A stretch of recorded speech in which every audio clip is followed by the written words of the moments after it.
At this time, we can direct your attention to the field as we honor our 2025 Husson University softball seniors. Our first senior, number 13, Sky Johnson.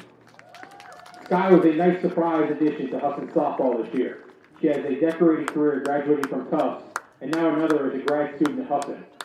Sky is detail-oriented and never settles for anything less than her expectations for herself. Sky brings a wealth of experience, including competing in the College World Series last season. Sky is an incredible individual and tremendous teammate. Her work ethics are second to none.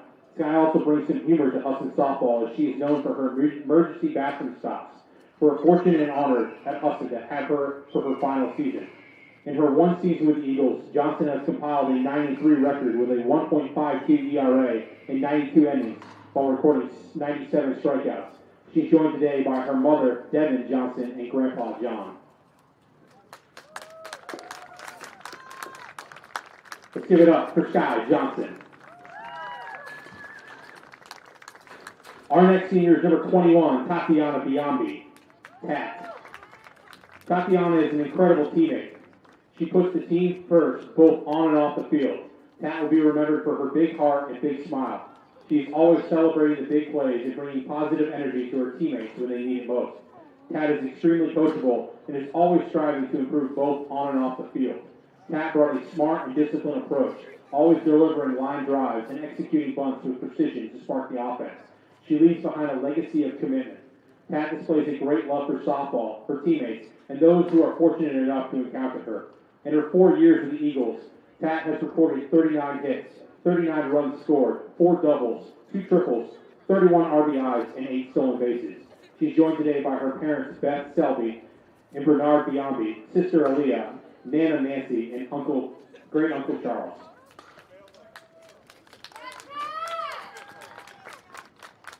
Let's give it up for Tatiana Biambi.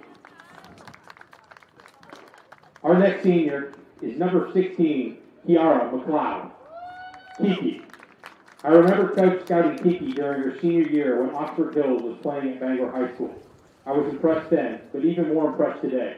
During the past 2 seasons, Kiki has become one of Husson's all-time clutch players with countless game-winning diving catches and clutch hitting. Most importantly than all the other catches and hits, Kiki is an incredible individual and an incredible teammate. Kiki has a calm presence that is reassuring to her teammates. She will make the big plays in style, resembling a scorpion. Kiki will be remembered for her big heart and commitment to her team. She will also be known for if something was left at the field, like shoes, watch, phone, etc., it belonged to Kiki. I have nicknamed her Lost and Found Kiki. In her 4 years with the Eagles, Kiara has posted a .313 career average, with 96 hits, 62 runs scored, 8 doubles, 5 triples, 1 home run, 59 RBIs, and 16 stolen bases. She's joined today by her parents, Jeremy and Jenny McLeod, stepmother Sarah, stepdad Michael, sister Chloe, and godfather Corey. Let's give it up for Kiara McLeod. Our next senior is number 24, Julia Gregoire. Ju. Your journey was sure not an easy one. After suffering a setback, she could have given up and stopped playing softball. She showed perseverance and worked hard to get back on the field. Julia's physical and mental strength is inspiration to her teammates. She has been a great leader in the captain position this year and truly understands the dedication it takes to be a member of the HU softball team program. Julia is known on the team as Mama Ju. With good reason, she cares about her teammates as if they were her family. We will also never forget Mama Ju tripping over the foul line at third base and falling down. Glad she got up, and the only injury being her pride.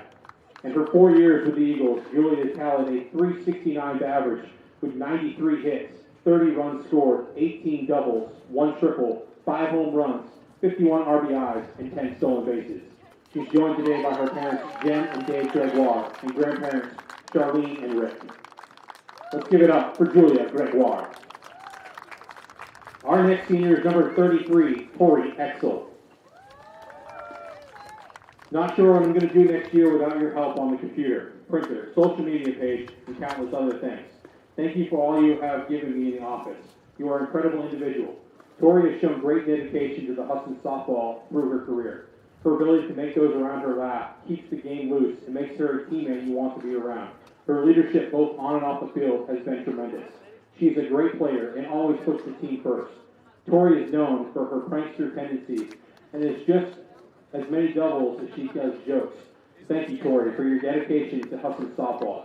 In her 4 years with the Eagles, Tori has posted a .332 average with 115 hits, 59 runs scored, 31 doubles, 6 triples, 8 home runs, 68 RBIs, and 6 stolen bases. She's joined today by her parents, Kelly and Mark Sr., and brothers Mark and PJ, and cousins Shelby. Our next senior is number 17, Brianne Akemi Akebalona Akialoha McCabe.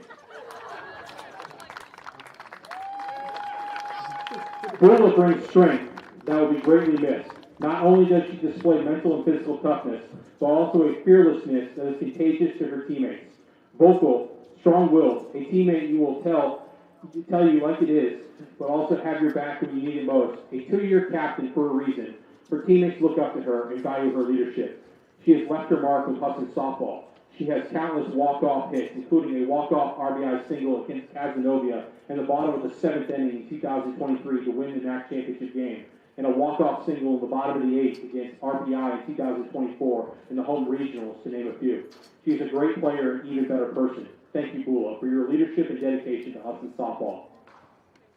Just remember what the sign is for a squeeze bump. In her 4 years with the Eagles, Bula has batted .315 with 120 hits, 56 runs scored, 27 doubles, 3 triples, 4 home runs, 81 RBIs, and 6 stolen bases. She's joined today by her parents, Christy Agena and Travis McCabe, Aunt Beth Agena, Uncle Jason, and Grandpa Francis Jr. McCabe. Let's give it up for Bula McCabe. Our last senior is number 3, Lexi Valinsky. Lexi is not a senior, however, her teammates would like to honor her today. Lexi transferred from St. Joseph's in Connecticut this season. Lexi will be leaving Husson to continue her education elsewhere and now will be playing softball. Lexi, many of your teammates approached the coaching staff during the season and asked that you be honored with your framed jersey. After just 1 year, you have left your mark with this team. Your ability to turn the teammates into friends while coming in youth school shows your dedication to softball and resilience. Your teammates and coaching staff absolutely love you and will miss you. In her 1 year with the Eagles, Lexi has tallied 15 hits, 5 runs scored, 4 doubles, 1 triple, 9 RBIs, and 2 stolen bases. She's joined today by her parents Lynn and Mike Valinsky. Let's give it up for Lexi Valinsky. Let's have another round of applause for your 2025 Husson softball senior class.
Buffalo Wild Wings, Karen Signs, Casella, Chick-fil-A, Courtyard by Marriott Bangor, Korean Spring Services, Cross Insurance, Steel Bus Line, Domino's, Downey's Orthopedics, Dice Heart, First National Bank, Gatorade, Greenway Equipment Sales, Hammond Lumber Company, Harvest Food Deli, Hero Sports Grill and Entertainment Center, Holiday Inn, Pepsi, Pizzeria Uno, Ron's Moving, Saco Bay Orthopedic and Sports Physical Therapy, School Street Picture Training Incorporated, Ticket Smarter, U.S. Air Force, Barney Buick GMC Mazda, and White Sporting Goods.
To the visiting Owls, leading off the third baseman number 13, Zoe Stewart.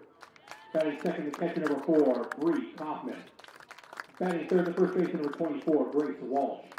Batting fourth to shortstop number 10, Emma McNally. Batting fifth to pitcher number 11, Meg Buckholz. Batting sixth to second baseman number 8, Abby Dowdy. Batting seventh to right fielder number 12, Avery Bonkavich. Batting eighth to left fielder number 5, Sierra Bryant. Batting ninth to designated player number 3, Kaylee Cotta. And in the flex position, the center fielder number 1, Michaela Carney. Upping under direction of head coach Billy Manley. And now let's meet the starting lineup for your Husson University Eagles. Leading off the center fielder number 20, Cameron King. Batting second and playing left field number 21, Tatiana Biambi. Batting third to catcher number 17, Bula McCabe. Batting fourth to third baseman number 24, Julia Gregoire. Batting fifth to first baseman number 33, Tori Exel. Batting sixth to right fielder number 16, Kiara McLeod. Batting seventh to second baseman number 3, Lexi Valinsky. Batting eighth to designated player number 9, Taylor Watterson. Batting ninth to point shortstop number 6, Lydia Wright. And in the circle for the Eagles, number 13, Sky Johnson. Husson's under direction of head coach Rick Roberts, and he's assisted by Dr. Luis Barones, Whitney Jones, and Michaela Picard. Fans, at this time, we ask you please rise and honor America with the playing of our national anthem.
The NCAA North London Conference at Husson University promote good sportsmanship by the student athletes, coaches, and spectators at today's contest.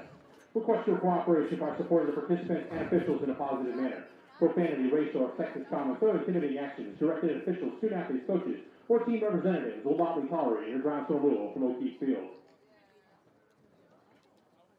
Welcome, ladies and gentlemen. In the circle this afternoon will be number 13, Skylar Rose Johnson, a.k.a. Sky. All right, let's get ready to rumble and play ball.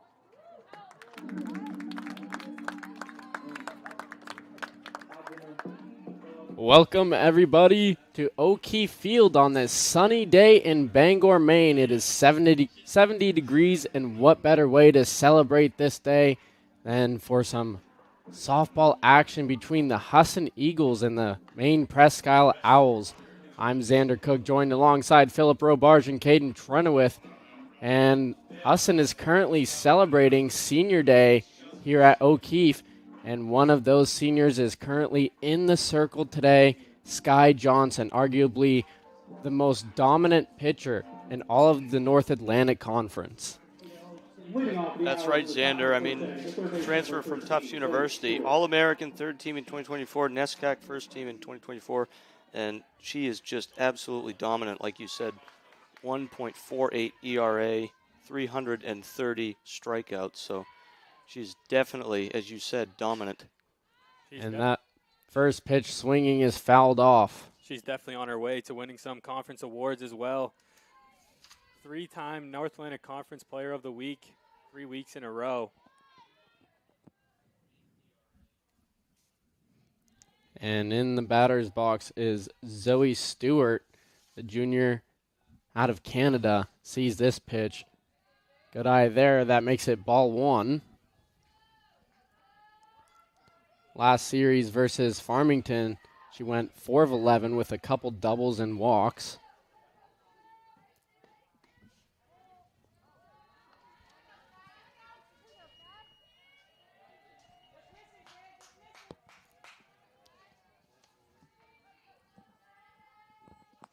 Here's a 2-1 from Johnson. That pitch, swing and a miss, makes it an even count. Zoe Storr, one of the best players on this Owls team.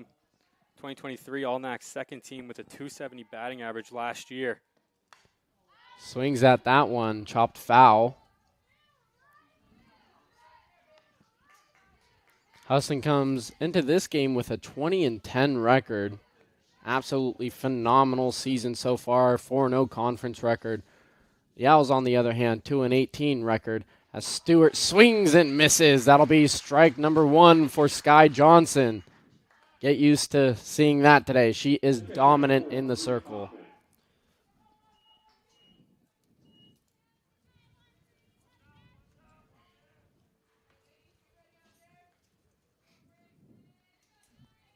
And now steps up Sabrina Kaufman. Solid hitter for these Owls, batting almost .285, has a home run this season. Yeah, she's one of the more reliable hitters on this UMPI team. As you said, they are struggling behind the plate, but hitting a pretty good bat so far.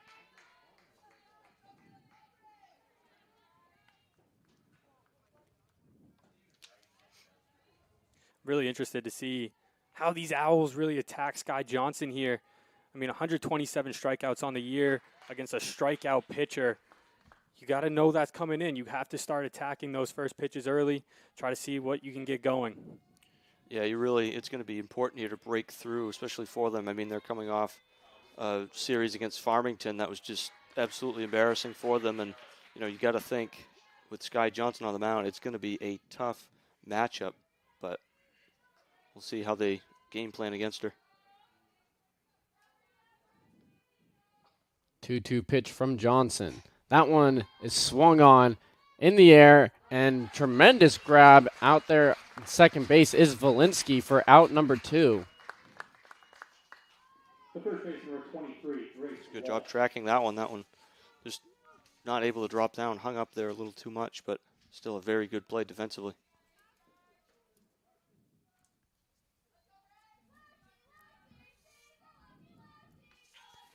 Johnson's first pitch against Walsh is swung on and missed.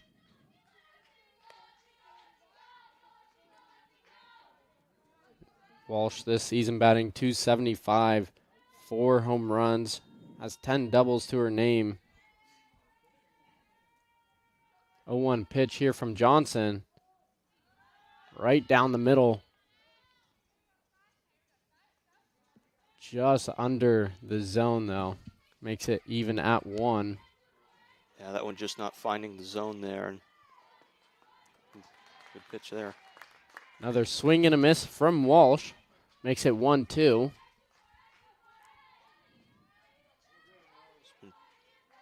Pitching her inside. Let's see. She goes again inside. Try and put her away here. And that one's grounded. That's a base hit for the Owls. Walsh gets on board. Shortstop number 10, Emma McNally. And the Owls avoid a quick 1-2-3 inning. That was a good hit there. Certainly exactly the way you want to start off. Shaking off just a 1 for 11 against Farmington last series. This is a good way to get the momentum going for you and get you back to playing well.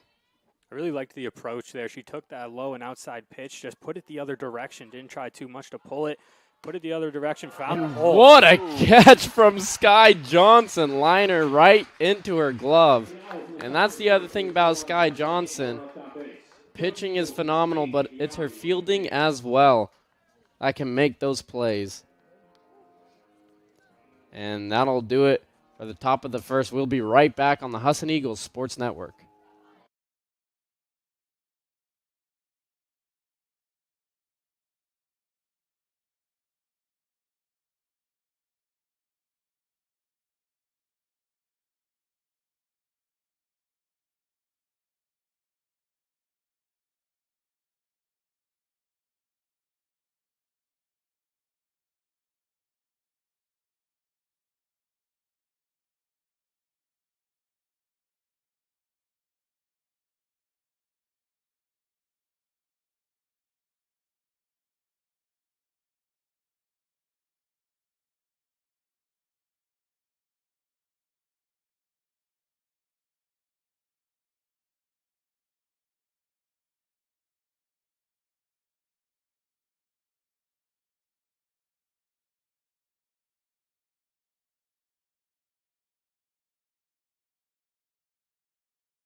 Welcome back, everyone, to the Husson Eagles Sports Network, where we will see Cameron King face off against Buchholz for the first time. And Cameron King last series went 3 of 6 against Leslie, 3 runs and an RBI. Awesome hitter to start off things for Husson. Sees the first pitch. And that's ball number 1. And we got some rare going on, guys. Kaufman, the catcher for the Owls, is left-handed. We don't see that very often. This is a very important out here for the Owls to get this first batter. And Cameron King, if she gets on base, she's more than likely taking second. About 20, 25 stolen bases so far this year, 45 on the career.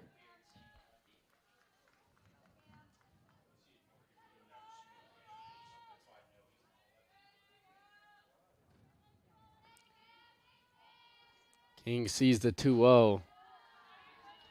That one too high. And just as Caden said here, this is a big out, and now you're in a bad situation here. A 3-0 count is not how you wanted to start off. Definitely not to King anyway.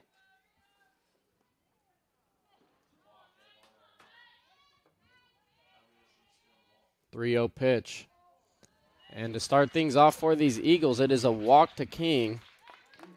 And like Caden said, when she gets on base, he can almost guarantee she's going to be stealing a base or two. And now it's Tatiana Biambi up to the plate. Husson celebrated her in the ceremony early on, the senior out of Gorham. the ultimate teammate, batting .290 on the year. Corner in, expecting a bunt here. And we do see bunt.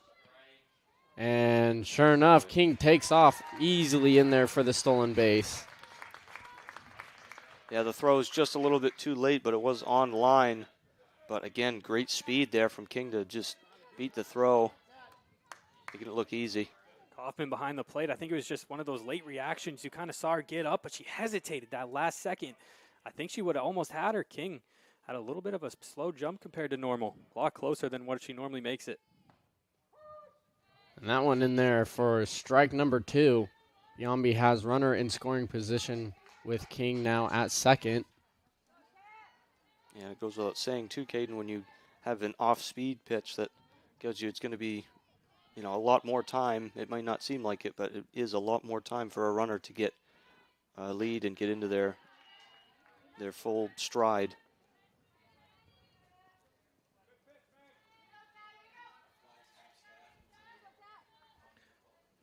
Wind is blowing out of the park today, right through center field. Eagles might be able to get something going if they get that ball up in the wind, Xander. Here's the 1-2 pitch. And that one is up in the air, too shallow though. And Kaufman tried to make the grab, couldn't get there in time. And that is a single for Biombi. One of those ones where it stays up in the air, but it's so hard from the catcher's standpoint to take off the mask and dive at the ball. Yeah, it is, and it's just, too far for the pitcher to go out and get. So one of those ones that almost no man's land, if you will. But and here's Bula McCabe, the powerful hitter for Husson, showcasing that power there. Under it to make the grab is Vonkadic. King moves to third. Biombi's taking off for second. Now Husson has runners on second and third for Gregoire. Yeah, those heads-up base running there by Biombi, able to realize that the throw was not going to come in and get to second quickly, put 2 runners in scoring position here early. We've watched a lot of Eagles softball so far this year. That's one of those plays that we normally see them run where the person on first trying to get to second tries to get themselves in a pickle, trying to get Cameron King home on just a mental lapse from the fielders. Couldn't pull it off there, but they still got 2 ducks on the pond.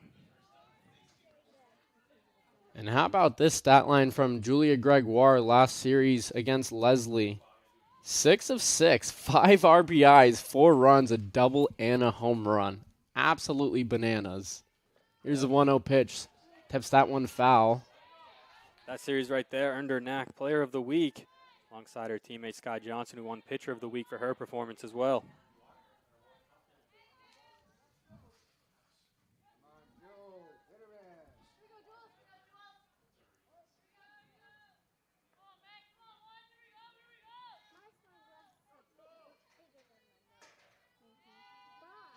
The 1-1 pitch. Outside for ball number 2.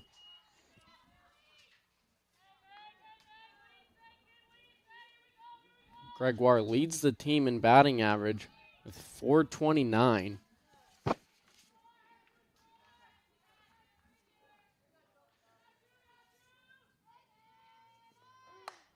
And she gets a hold of that one. That's sent into right field over the head of Vonkadic. In to score is King. Biombi rounds third. Gregoire going to third. Biombi scores. Gregoire in there safely. That is a triple. Aaron throw. Gregoire takes off and she's safe. 3-0 Eagles. Wow, one swing of the bat. I mean, it stays in the park, but the throw just offline. She's able to score.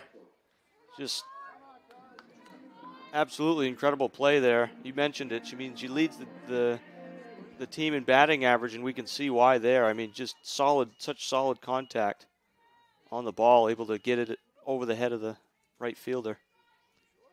Now up to the plate steps Tori Exel.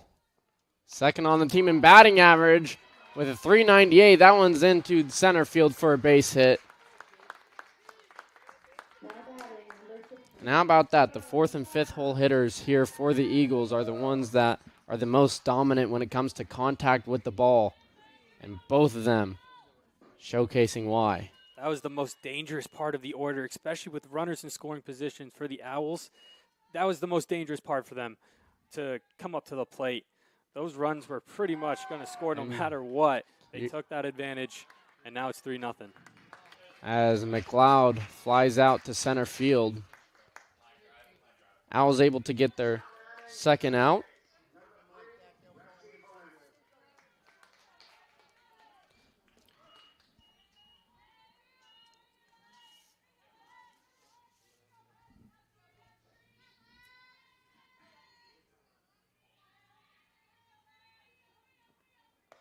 Buchel's pitch is outside. Makes the count 1-0 for Valinsky.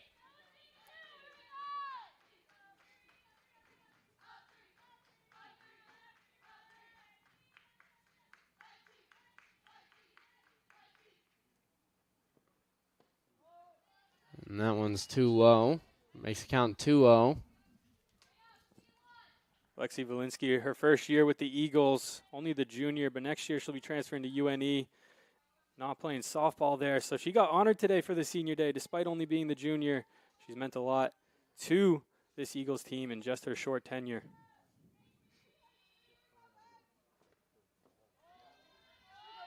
Three-0 count for number 3. Yeah, 3-0 count here. Got to look for something across the plate. You really do not want to walk her in this situation. Don't want to put another runner in scoring position.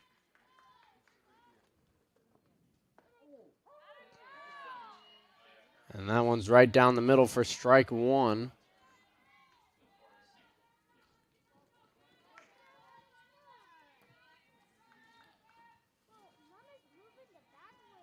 See if she goes right back to that pitch. And she does, and Valinsky swings at that one.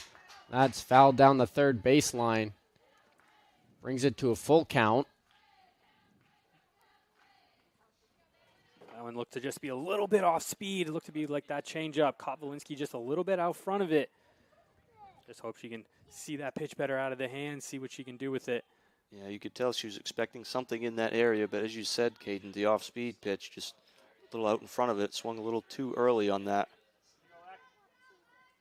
Got to think she won't see a better pitch than that, but maybe.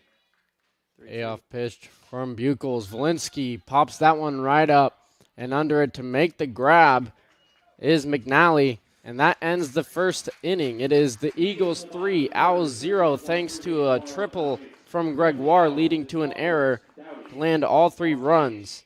We'll be right back on the Husson Eagles Sports Network.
Welcome back to the Husson Eagles Sports Network for the top second inning.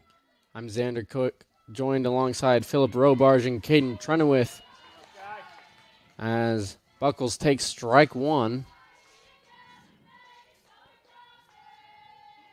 The Owls can only muster 1 hit when they face Johnson in the first inning, looking to regain some momentum this inning after a 3-run first from the Eagles. We've talked about the dominance of Johnson, but how about this month of April she's having? 45 innings pitched, only 1 earned run, 3 walks, and 48 Ks, a 0.15 ERA. She is on an absolute tear in the month of April. And there's another strikeout to add to her collection. Yeah, great three-pitch sequence there. Good way to keep your pitch count down. And again, you mentioned another strikeout.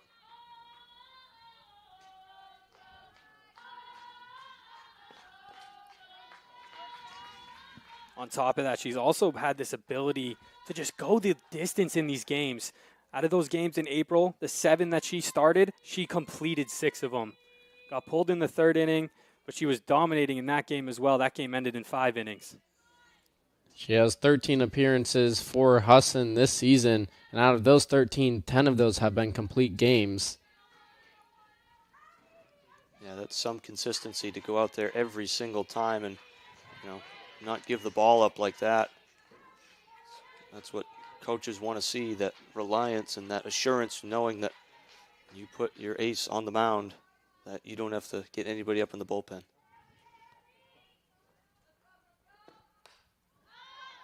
And Dowdy makes contact with that foul.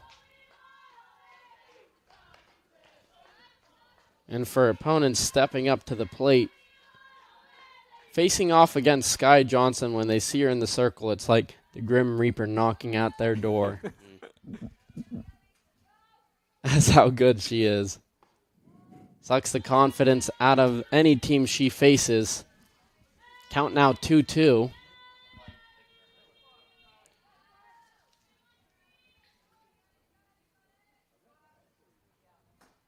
And there's another swing and a miss strikeout for Johnson. Makes it 3 for her through 2 so far. Yeah, and back-to-back, too. We saw with the pitch just before that, that one was way outside. And you knew that she was going to bring it in a little bit and just get Dowdy to swing and miss, and she did. Just great execution on that pitch. And Vonkadich makes contact with that. That's a base hit single for Avery Vonkadich. Yeah, good job there. First pitch swinging. Able to get a hit out of it. Correction, left field number 5, Sierra Bryant. I think that's what the Owls have to do, though. You have to be a little bit aggressive going into this. You know Sky Johnson is going to fill up the batter's box with a bunch of strikes. You're going to have to be aggressive. Look for that first pitch that you like and try to swing at it. Try to get something going. Absolutely. I think that definitely was the game plan.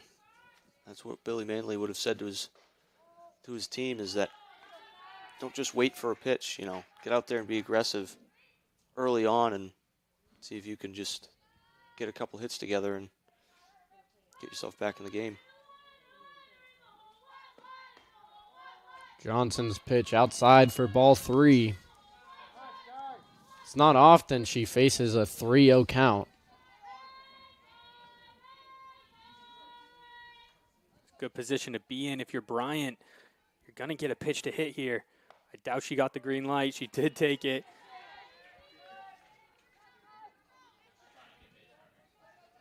But Johnson's going to be looking to get back in this count. You're going to get a pitch to hit, especially in these next 2 pitches. And there's another looking strike. Brings the count to full, just like Caden said. She's going to be pitching into the strike zone on these next 2 pitches. Yeah, now you got to be careful now. Make sure not to chase. And racking him up is Sky Johnson. Another strikeout. 4 through 2 innings. It stays 3-0 Eagles, and we'll be right back on the Husson Eagles Sports Network.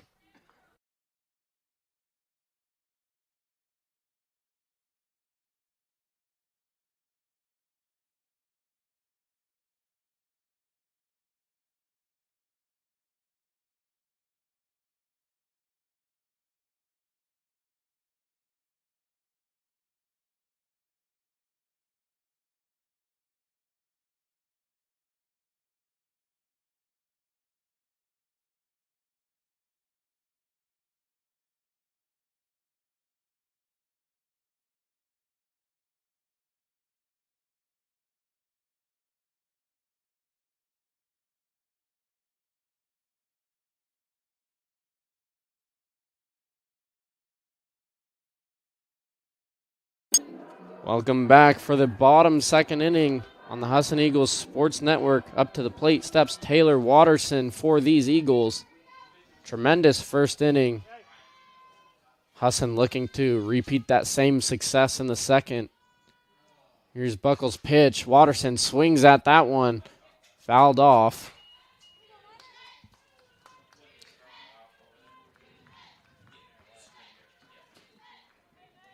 Yeah, just as we said, the dominance of that 4, 5, and 6 hitters in the lineup for the Eagles, just getting it done. And it's such a big thing when you can rely on those people. You know that those are your go-to hitters and they come through.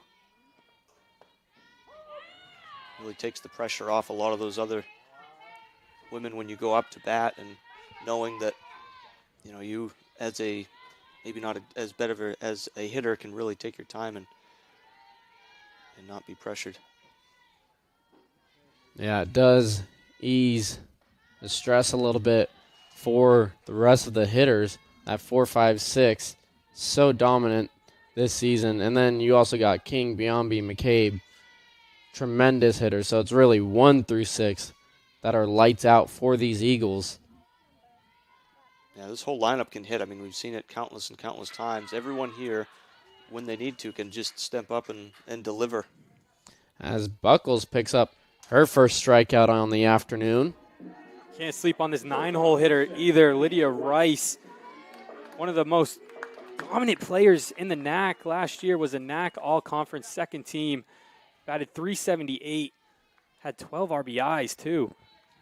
Someone in this 9-hole that you can just rely on, especially when you turn it over back to King, Biombi, McCabe.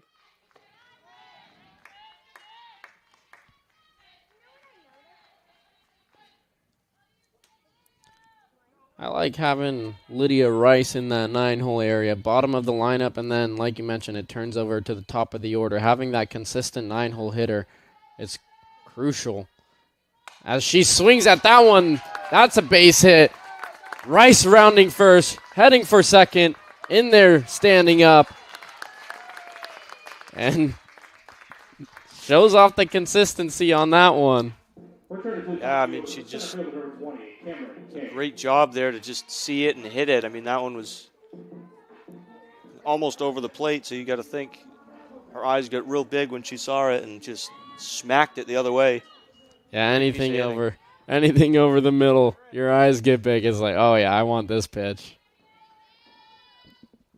Back to the top of the order, King with a runner in scoring position. First pitch swinging, and that is just over the outstretched arms of Walsh.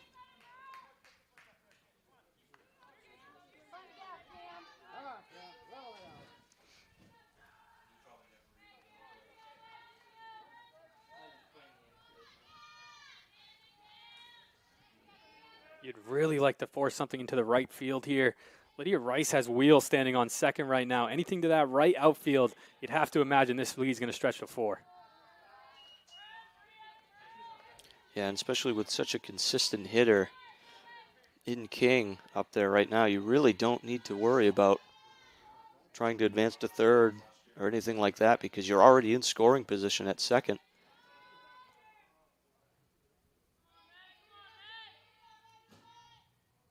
Pitch from Buckles. King swings, gets nothing but air. Brings the count to 1-2.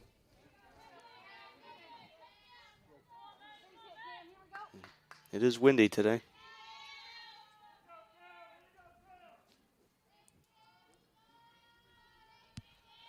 The 1-2 pitch. King fouls that one back. That'll hit the netting. Yeah, good job making contact with one, able to stay alive, keep the at-bat going.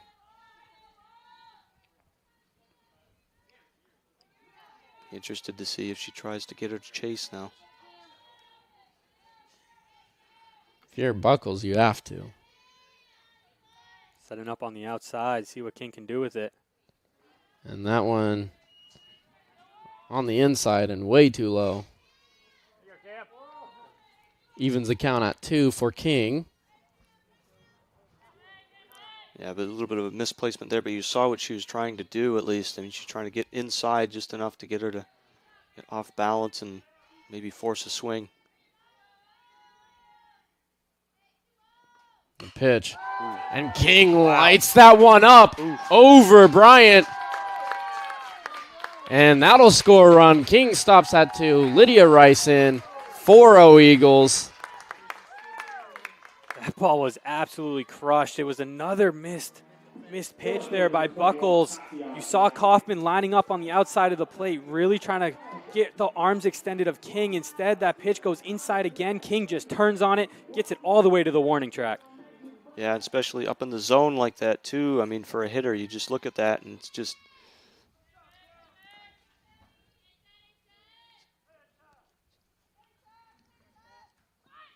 And Biombi shows bunt. King in there at third safely.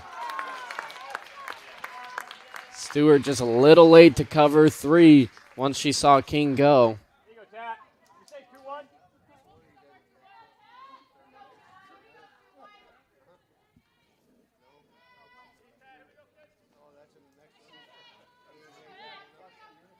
And the infield a little bit in. They're expecting a bunt from Biombi. Biombi doesn't show it. That'll back up the infield. Yeah, I can't imagine why they would be playing in this bunt defense here. If they bunt it, if anything, it's going to be a little bit of a squeeze, which is probably going to be going back over to first just to give King more room to come home. If anything, Biombi swinging away here. Oh, definitely. 1-1. Upstairs for ball 2. Well, she hasn't quite got a pitch to hit yet. First one to the dirt, the second one high. Interested to see what she does now.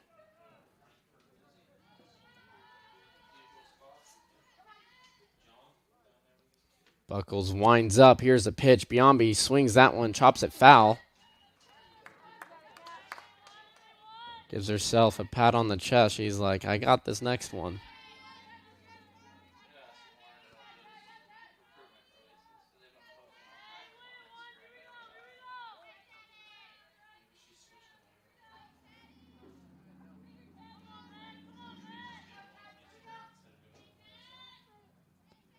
Pitch from Buckles. Biombi swings at that one, hits Buckles in the leg. King is in to score, and Biombi is out at first. Yeah, able to get the runner home, but able to avoid potentially another base runner there. Able to get the throw over in time, but again, that run scores. And You guys ready for a little treat? Let's hear it. So this is from the McCabe family. I believe Grandma McCabe sent these to us. These are Diamond Bakery's Hawaiian original. This is mini chocolate chip cookies. They said they're the best ever. All right, a little bit of a taste test here. okay, where are these from? These are from Diamond Bakery in Hawaii. Diamond Bakery in Hawaii. They do have nuts in them. Can you guys eat nuts? You guys are okay? I think I'll survive. Are they the best? What do you guys think? Phil's nodding his head. He likes them. We have 2 batches, so next time she's up, we'll do another taste test. These They're are pretty the mini, good. These are the mini chocolate chip ones. They're pretty good. Made in Hawaii. Nice little packaging too. Yeah. I like the packaging. I like double chocolate chunk cookies though. Costco? Costco for sure. What would you rate this on the boom scale? Oh, here we go. For mini cookies, they get 5 big booms. Yep. Shout out Sam Miller. And shout out the McCabe family. Thank you for these Yes. treats. Yes, thank you. The Thank you. McCabe family. Here's a 3-0 count. Bula gets a green light. That's a base hit under the arms of McNally. And McCabe will stay at first. And what do you know? Eating cookies from the McCabe family, we get a single from McCabe. Right. Hey, they showed out today, senior day today. They're all in the front row with the custom shirts on, supporting McCabe, has their face all over it. And it looks sick. Got those on custom ink for sure.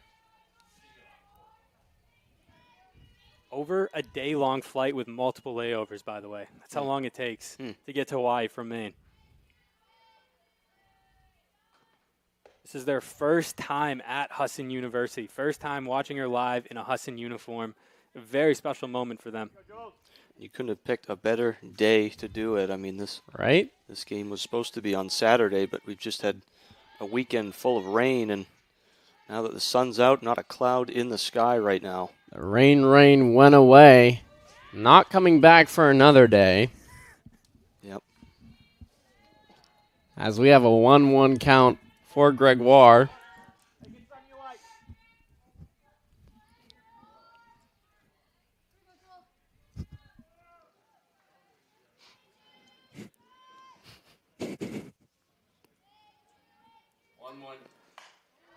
That 1-1 is swung on into the outfield. That's another extra base hit. Gregoire going 3, thinks about it. She'll stay at 2. Bula is in to score. And how about Julia Gregoire? A triple and a double. Yeah, again, another good piece of hitting, another pitch out in that outfield. You said it. She's a triple last time. Now she's get a double. Thought about 3, but staying at second there.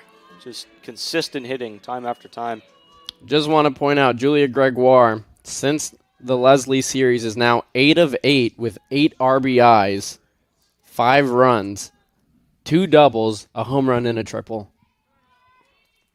And Exel swings at that one. That's over McNally's hands. Gregoire is coming in to score. Exel stutter stepping, goes back to first, slides in safely. And how about these Eagles? Man, are they soaring through this game so far. Yeah, we're really seeing it. I mean, just hit after hit here. They've figured out this Umpy team, and, I mean, they're just pouring it on. I mean, these first 5 hitters have accounted for all the RBIs in the game so far, and it's all except for 1 hit. They have 8 hits in the ball game, 7 from this top 5 in the order. And Buckles does not look confident out there in the circle.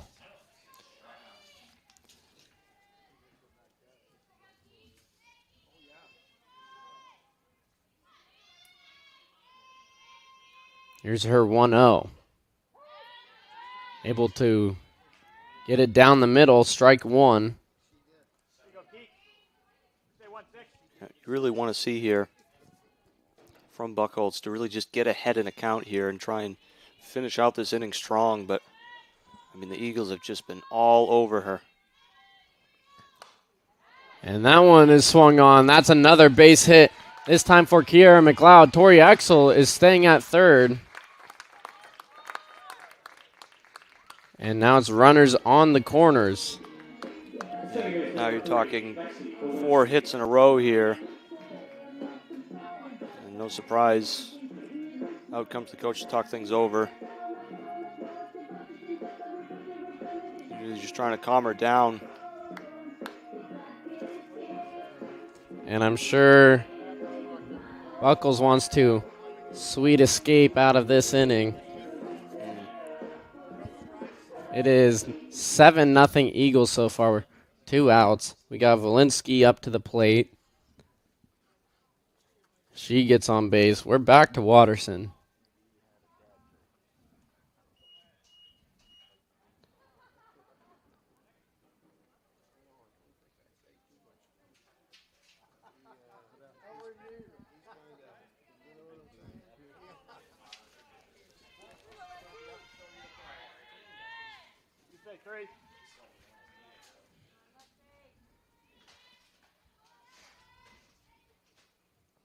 Here's a pitch. Up top, ball 1.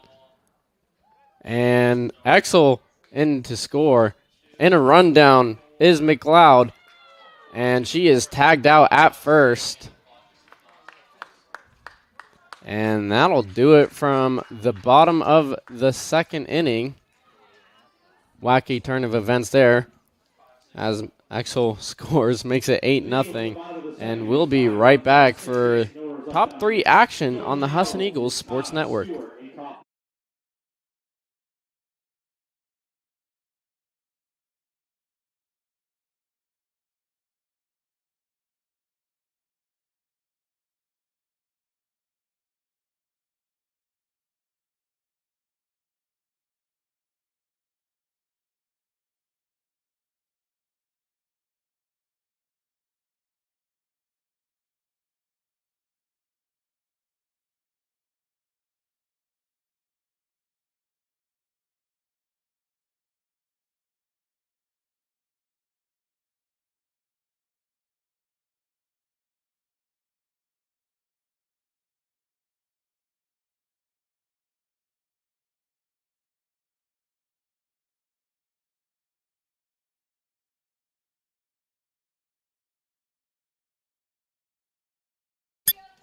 Welcome back to the Husson Eagles Sports Network. I'm Xander Cook, joined alongside Philip Robarge and Caden Trenowith. It is a blowout to start things off. It's 8-0 Eagles on 9 hits. And Sky Johnson has been torching this Owls lineup so far. Now it's Cotta up to the plate. Yeah, it's really been just two sides of the same coin, if that's even an expression today. I mean, one team you've seen the second time through their order, and you forget that Umpy has not yet had their order go through the full thing yet. Just dominance on the mound. And that one is another strikeout for Sky Johnson. How about that? 3 straight innings of starting off with a K. Yeah, it's a good habit to get into, certainly. And she knows that. I mean, she has been just lights out today.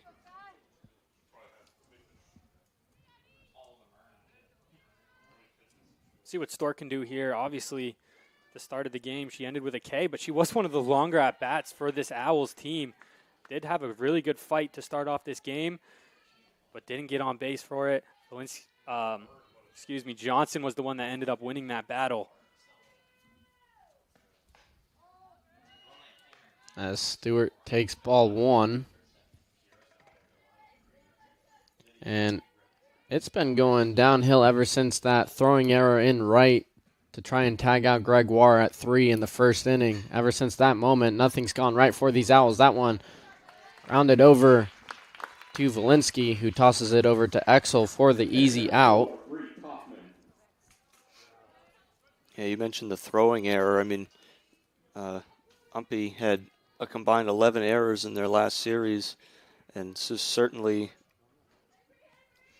not too good.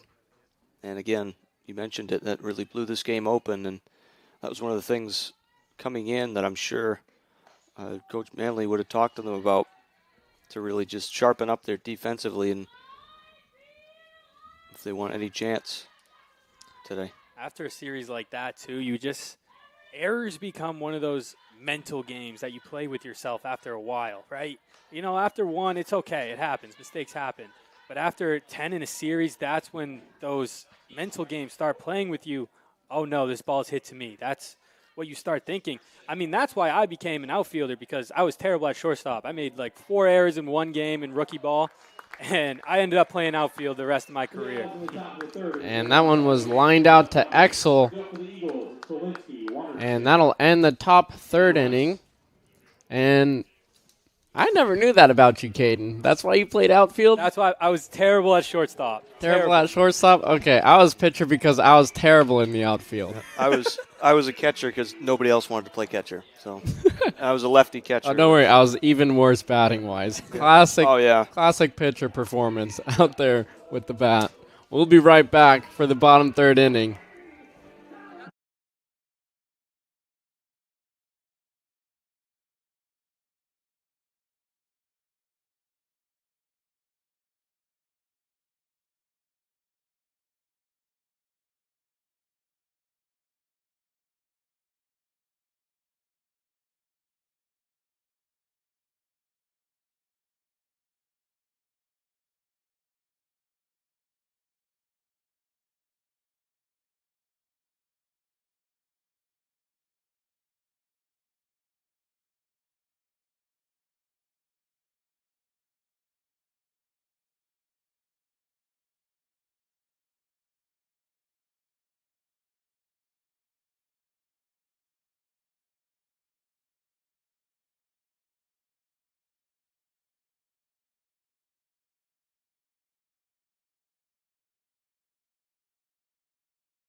Welcome back, everyone, for some bottom 3 action. Lexi Valinsky up on the plate. Puckles still in the circle. We're seeing Valinsky again because of the rundown last inning. I don't mind that play. You did score a run to end the inning, and then you get your batter back right up on the play who's already seen a couple pitches. Exactly. I think that was a pretty smart play from the Eagles. You scored that run. You sacrificed the out to get out of the inning. But, hey, Sky Johnson on the mound. It's a quick turnaround. The bats are hot. Get the bats right back up there. And that's a leadoff single for Valinsky under the arms of Buckles. And that's the second time we've seen a ball hit her way that is just under the arms. Yeah, you mentioned the first one that went right by her, too, for another hit, and not a good way to start your inning.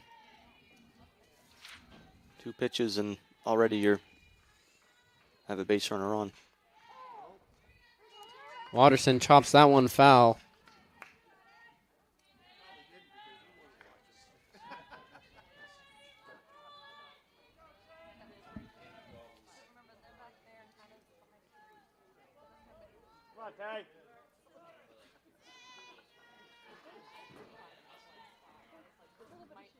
Buckles with the pitch. Watterson swings that one foul.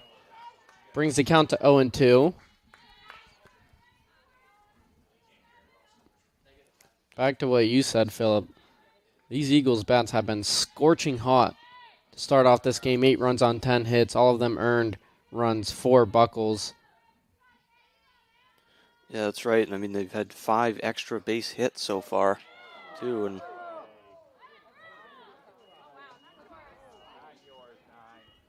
Eagles crowd doesn't agree with that one, but strikeout all the same. Close pitch in those 0-2 counts. You have to take those strikes, but Eagles didn't think it was a strike on their side of the dugout, but now you know for the next time you get 2 strikes. That zone's coming a little bit inflated here, up 8 runs. Lydia Rice in her last appearance doubled in, later scored. Kicked off quite the rally. Oh, yeah, I mean, started off with her double. And then another double. Ground out, single, double, single, single.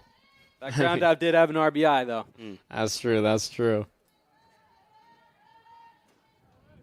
Just get a chance for another one here with a runner on first. And that one's a called strike.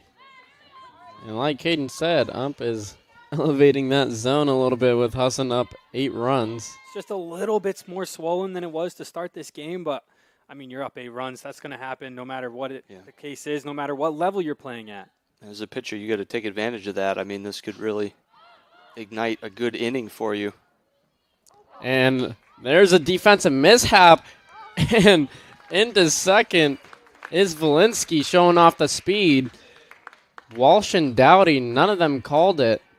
Yeah, the ball just landed right in front of them. So another miscue for these Owls. Yeah, nobody touches it, so that's going to be a hit in the books.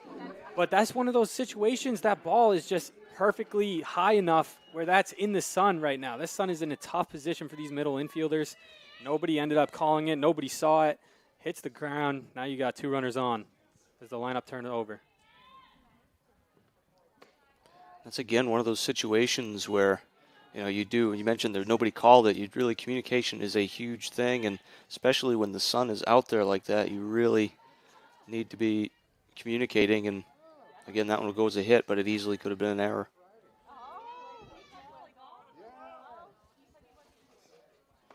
King swings and misses. Very interested in this outfield shift right now from the Owls. They are really challenging King to get to this other side of the field.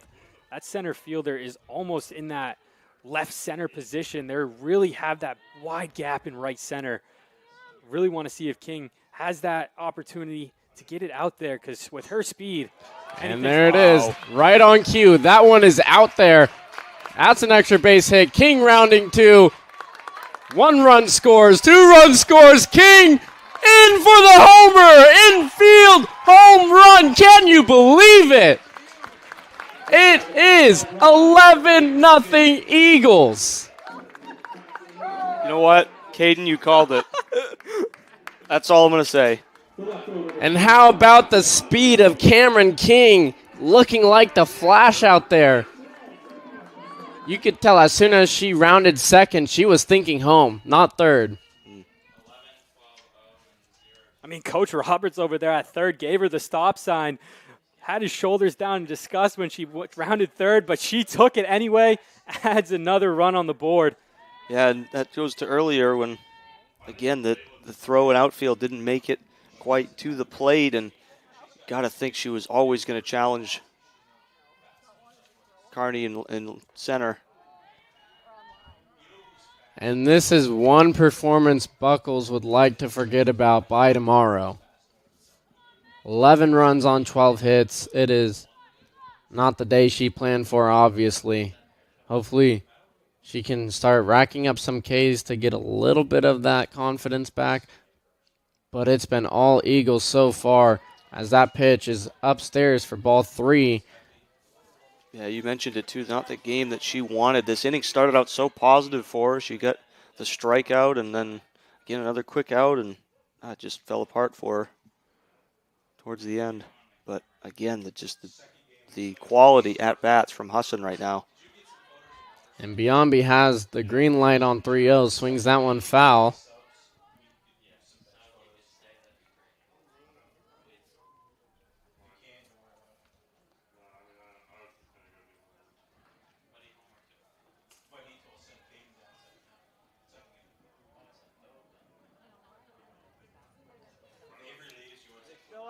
Still up.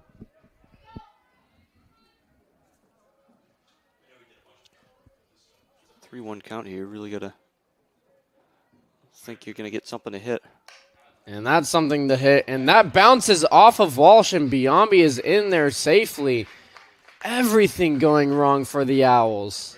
Yeah, you got to think this will be her last inning. I mean, I don't want to speculate, but I just think you got to, at some point, you got to recognize that.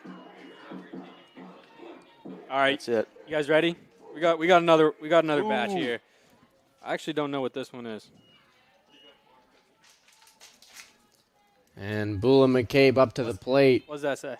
That says toffee. MacNut? Yeah, I don't know. I have my glasses on. I couldn't really read it that good. All right. What's a MacNut? I don't know. You want to try it?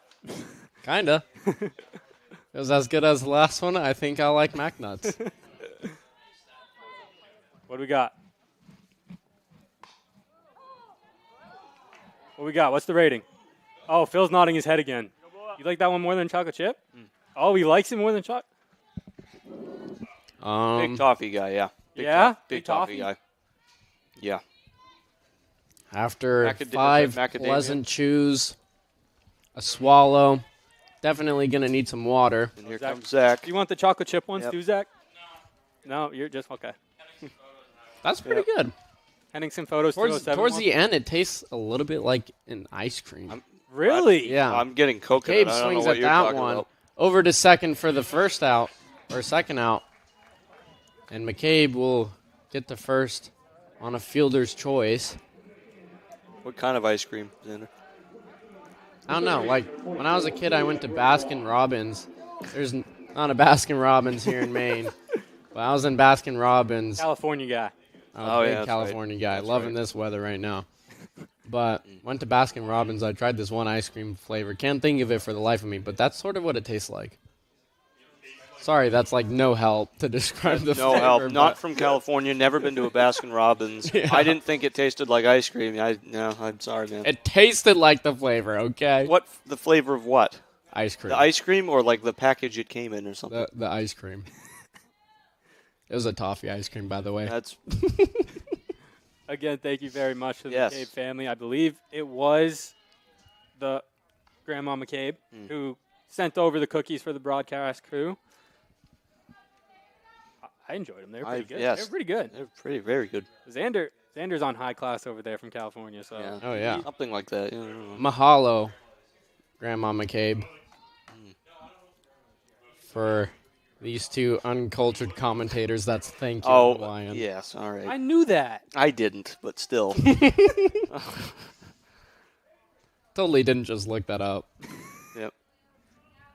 Yeah, I heard your phone bang. I was actually, I was thinking about Lilo and Stitch, and I was like, what did they say in the movie? And then I was like, oh, mahalo, that's thank you. You sure that doesn't mean like family or something? Probably has many different meanings. I don't know. Could be. As Ooh, that one's gonna That one swung on by Gregoire. Gregoire going for three once again, staying at three, and that's an RBI triple. I mean, what isn't that she can't do? Yeah, it was just another great piece of hitting, and I thought for a second that she was going to go home, but third base coach, it just did not want that to happen. He was almost in the field, or in the infield rather, trying to tell her to stop.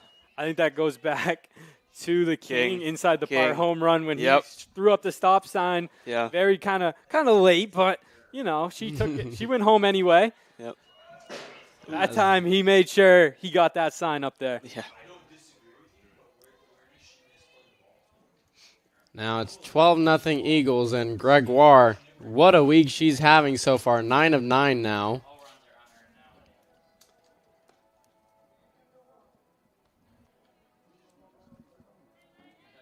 That is 2 triples, a double, and 4 RBIs in just today's game.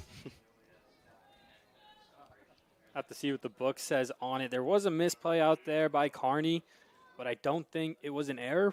But we'll see what the scoring crew has to say about it. I believe it was an error. And Axel swings at that one. That's popped over to McNally for the easy out, and that's how we end the third inning. It is 4 runs here in this inning, 12 total on 13 hits, 2 errors for the Owls, and we'll be right back on the Husson Eagles Sports Network.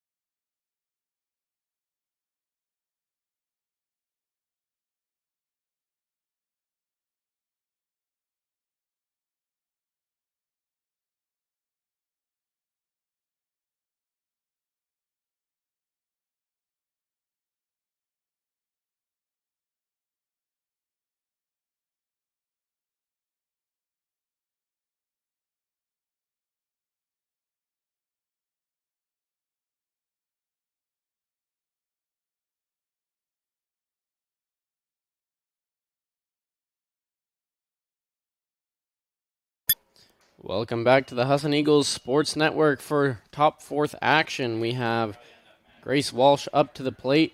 Defensive change out there. It is Ali Casavant in center field replacing Cameron King. Sky Johnson still in the circle, as she should be, having herself a dominant performance once again. Yeah, absolutely no reason for there to be any sort of change or movement in that bullpen. She is just dealing today. And that one swung on foul. I'm looking over to the Presque Isle bullpen. They're finally starting to warm someone up.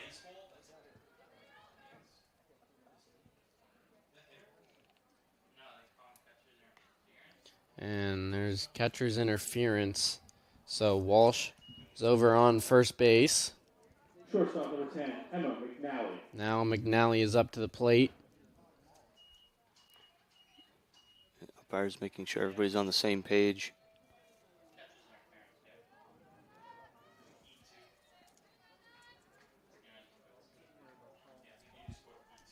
Yeah, I'm not sure what happened there. I didn't quite see it. McCabe interfered with Walsh on that one, which sent her over to first. And now it's McNally up to the plate. Sky Johnson down the middle, strike 1. 5 strikeouts so far for Johnson in this game. How about in her last 3 games? 32 strikeouts, guys, and that's against tough competition. Thomas, Bates, Southern Maine. Just some insane wins and statistics here from Sky Johnson, and she's on pace for another great game.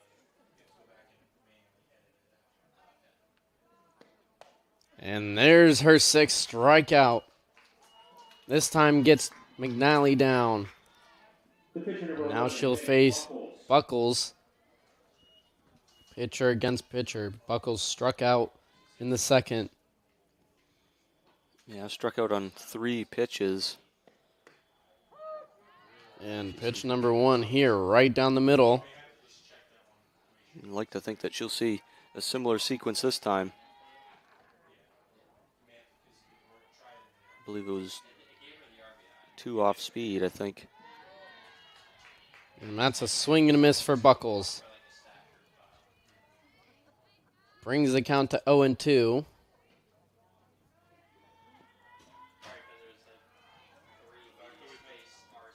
And Johnson, pristine pitching. Another strikeout for Buckles. And that is 7 down for Johnson. Yeah, wasting no time. 3 pitches, just like last time. Again, that sequence there. Mixing some off speed in there and just 3 pitches, 3 swings. You're gone. And that's now 4 pitches, 4 swings.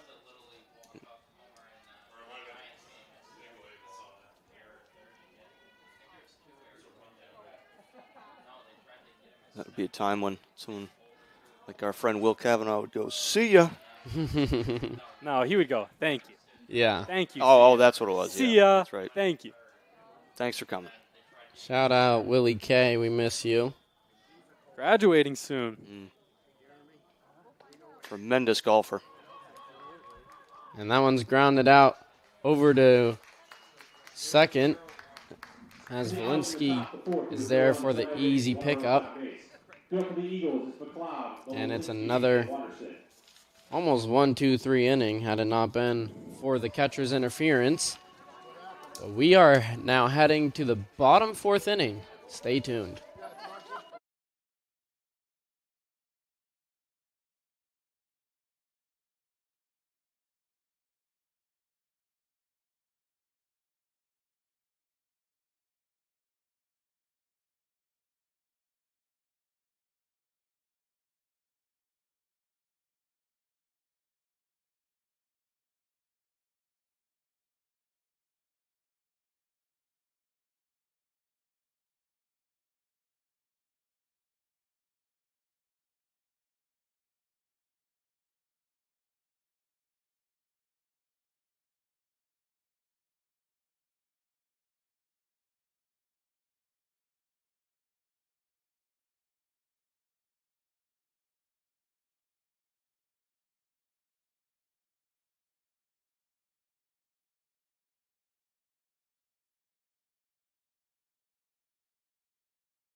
Welcome back to the bottom 4th inning here at O'Keefe Field. It's 12-0 Eagles.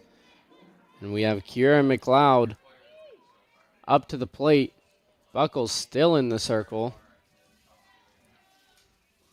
And McLeod sees that one too high up, takes ball 1. And these Eagles so far, 3 runs in the first, 5 runs in the second, 4 in the third. Truly dominant performance. And I mean, we've seen just an excellent performance in the batter's box and on the bases. You talk about the stolen bases, just the extra base hits and the overall just efforts on the base paths that have just really culminated in all of these runs.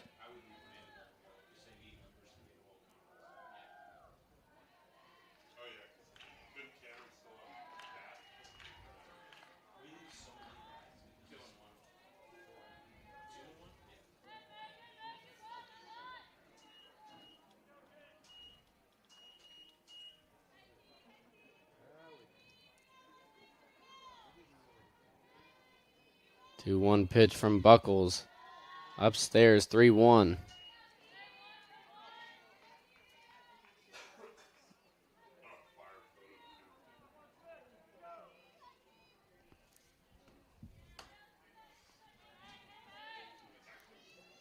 And Buckles has been behind in the count pretty much all afternoon. It's rare to see her up as as McLeod swings at that one. Grounds out, and that's out number 1 for these Owls. Yeah, quick out there, and you mentioned it. I mean, she's just behind, and the count really is. Umpy have really just been behind the 8 ball today, but you get it out early. Maybe see a quick inning here. That was a really tough play over there. Dowdy made it really easy, though. That ball came off the bat. A little bit of backspin, had a weird bounce as soon as it hit the ground. Dowdy able to scoop it up, get it right over to Walsh. Walensky very fast, so she put the pressure on.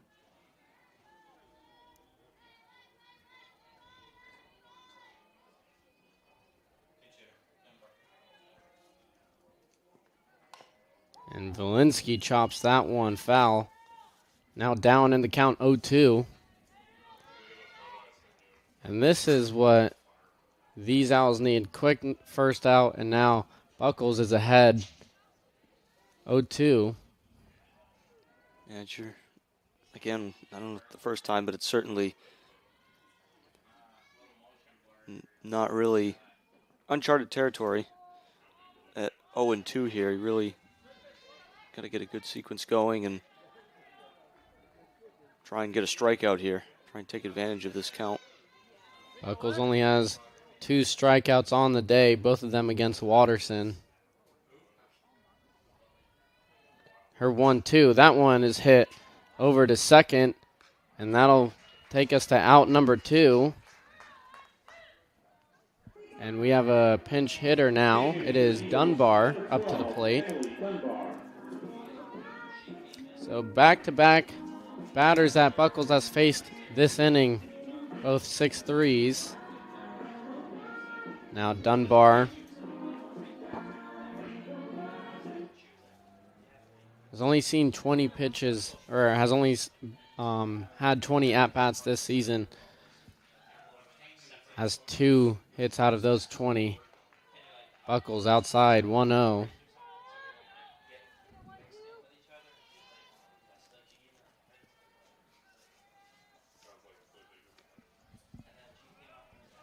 Kind of want another cookie, Caden. Yeah, which one you want? Surprise me. Yeah? You want one of each? Let's do it. What about you, Phil? You got an order in or what? Sure, I'll take another one, but Xander, it's not going to be much of a surprise. You've already had all of the options. Henningsen Photos 207 wants one too. Pass those down. Oh. Thank you, Philip. You're welcome. And that one's down middle. Brings the count to 1-2.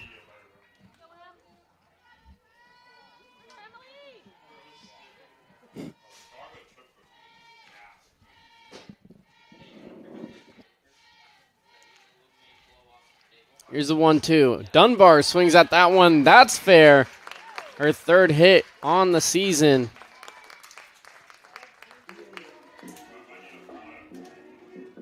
And now up steps to the plate is Lydia Rice, who is 2 for 2 on the day. Singled last inning, doubled in the second, has a run scored. Well, it seems like every time we have a cookie, somebody gets a hit for Husson. Want another one? Yeah. Which one did you have last time? The toffee one. All right, you get chocolate chip. All right. Oh, It's dropped over at second. Able to pick it up is McNally. Turns 2, gets the out. because you didn't eat it in time, Phil. Yeah. That's my bad. I didn't get out of the package in enough time either. Shame, shame, shame. And that'll do it for some bottom 4th action. We'll be right back where these Presque Isle Owls are down to their final 3 outs, hoping to not get mercy ruled. We'll be right back.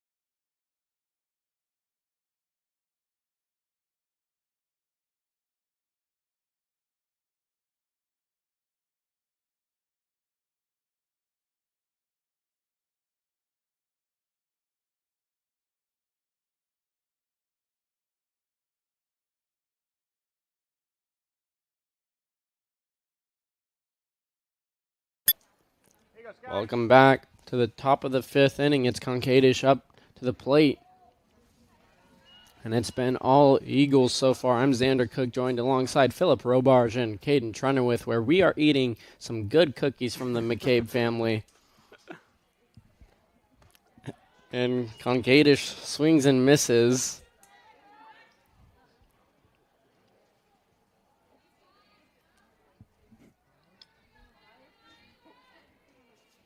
One count.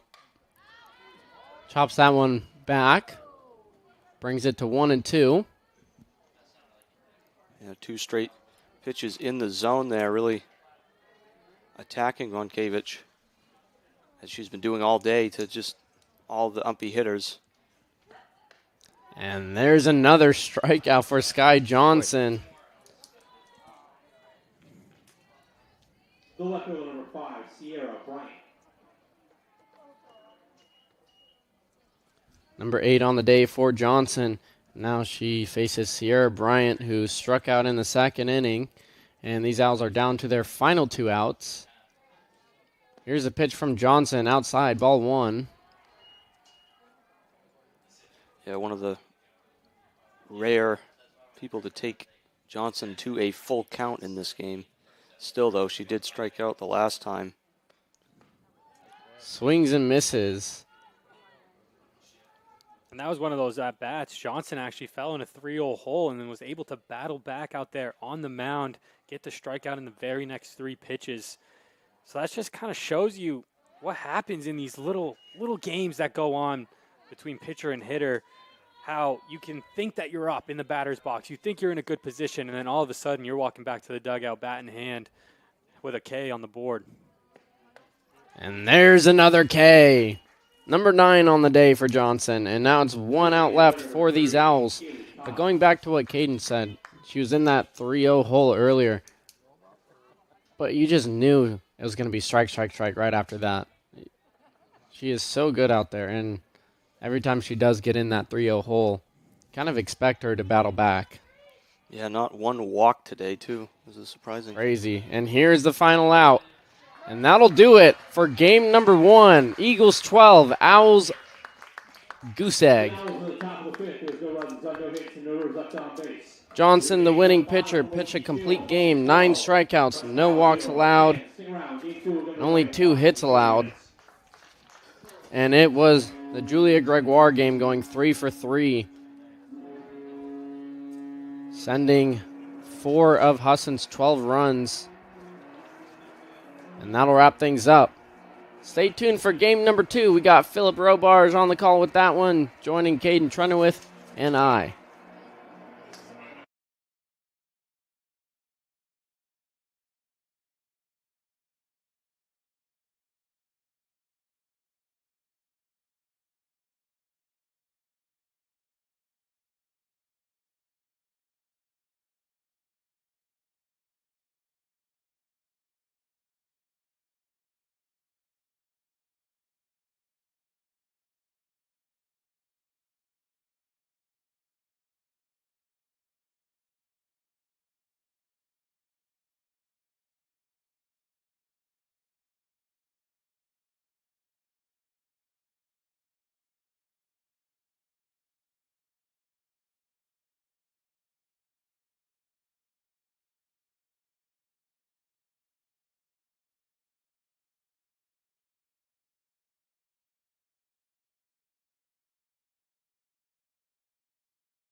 And welcome to O'Keefe Field, Game 2 of the doubleheader between the Owls of Umpy and the Husson University Eagles. I'm Philip Robarge alongside Xander Cook and Caden Trenowith. We saw quite a first game, didn't we, guys? Yeah, it was all Husson Eagles in the first game. I mean, they were scoring multiple runs every single inning. Started off in the first with the 3 runs, and then the second with the 5 runs, and then the 4 runs. And that's just who this team is. They light it up with the bats. The 1 through 6 has been truly phenomenal all year. And then their pitching, I mean, absolutely incredible. The pitching this season as a team, sub-2 ERA, 1.21 whip, and over 200 Ks. I mean, this Eagles team is a lineup that's won 15 out of their last 16 games, only dropping a 1-0 loss to USM. A big reason for that is the pitching, and we're going to see another dominant pitcher here today, Xander. Yeah, Anna Lang on the mound for these Eagles, and there's so much to say about Lang. Her last appearance, she had 12 strikeouts, and it's just not unusual for her as she collects yet another strikeout there, but she's only a sophomore, too. She has 2 more years at Husson University, and she's already top 10 in most career strikeouts here.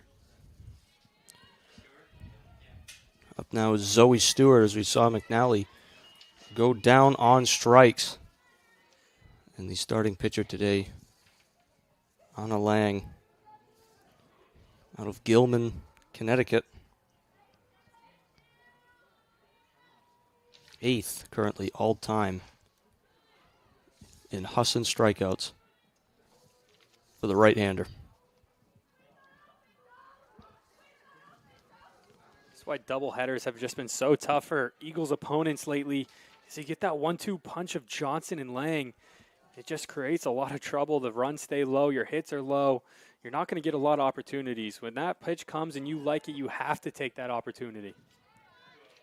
And going back to Johnson, I mean, just a dominant performance, 9 Ks on the day for her and no walks.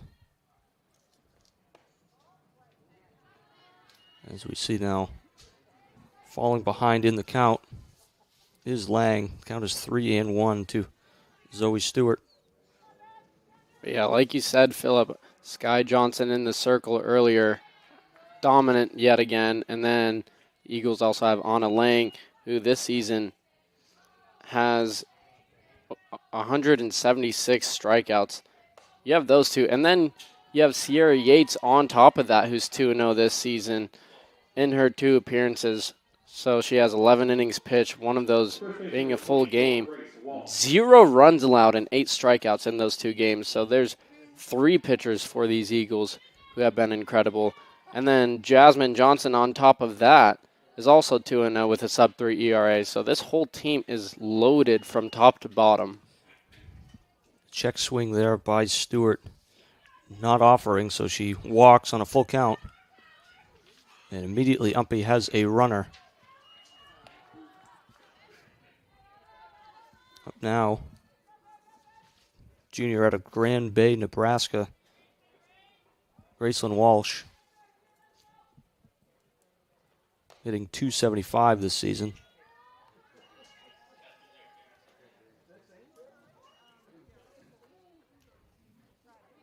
I believe that one will go as catcher interference. That'll move the runners over. And Walsh gets a free base. And we saw that happen last game with Bula McCabe as well. Got in the way with a batter. That led to them taking first. Righty Sabrina Kaufman digging in now. It's a prime scoring chance here for the Eagles. The Owls, excuse me.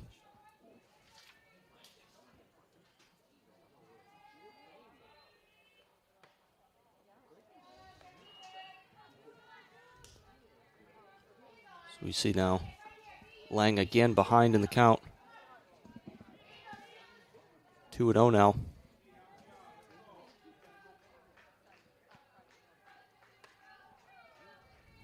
They're struggling to find that command right now. Not something you normally see out of her. In her last appearance, down at USM didn't allow a walk at all. Only a wild pitch is the only thing that really shows no command, but right now just not really finding the strike zone like she normally does. Finding the strike zone there, but as you said, Caden, this is one pitch outside and the bases are loaded. Certainly not what we would expect. But like Sky Johnson, whenever she's behind in the 3-0 count, you expect her to go back-to-back pitches inside the strike zone. And sure enough, she does here. And I can almost guarantee that that third pitch is going to be in the zone. You expect a little bit of a competitive pitch here, maybe something low and away, off speed or high fastball. Try to get her swinging. She does swing, and that one's to the second baseman for one, and that's all that they will get on that one. Is runners now on the corners. The second baseman, number 8, Abby Dowdy. For Abby Dowdy. That's smart play over there at second by Hosford. Turn 2, get that easy out. Now it's 2 outs, and all you need is just 1 out. So you could turn 3, you could go 2. And the runner goes, and it's a double steal, and the throw is off of the catcher's glove, and she is safe. An early lead now for the Owls.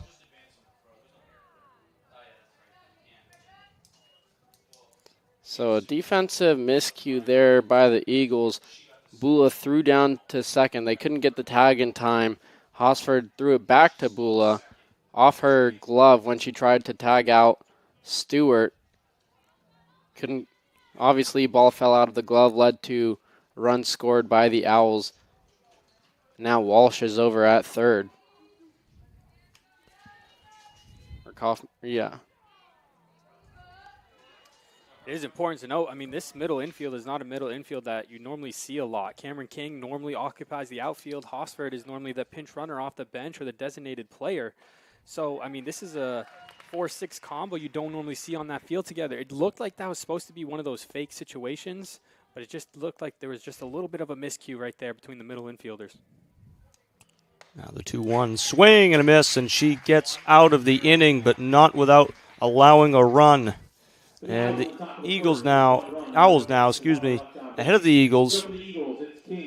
And we will be the bottom of the first when we come back.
I can't.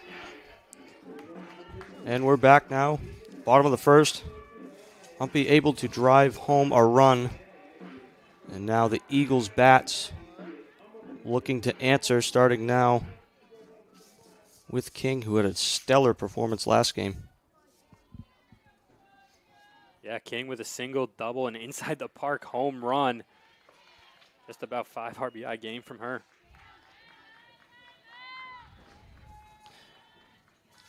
We're seeing the return of Megan Buchholz on the mound. She pitched last game and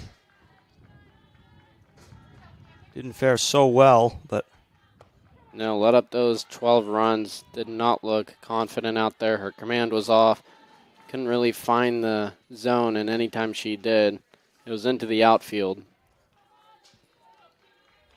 and see if she can shake off that first game loss and bounce back here with a good inning. Ooh, and that one will run inside and hit her. The left fielder, number 21, Tatiana. An early walk now and an early base runner for the Eagles as King is hit by a pitch. Something to keep in mind about those 12 runs is this is pretty much the same lineup. That 1 through 6 that we talked so much about in that first game, that's the same 1 through 6 here in game 2. Buckles back on out there. It's going to be a little bit difficult. These are hitters that have seen this pitcher pitch consistently.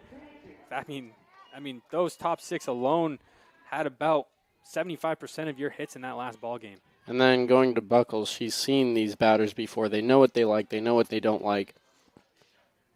And now she has the run support to back her up early on. So it's going to be interesting to see what Buckles can do. King takes off, and now it's an error throw there.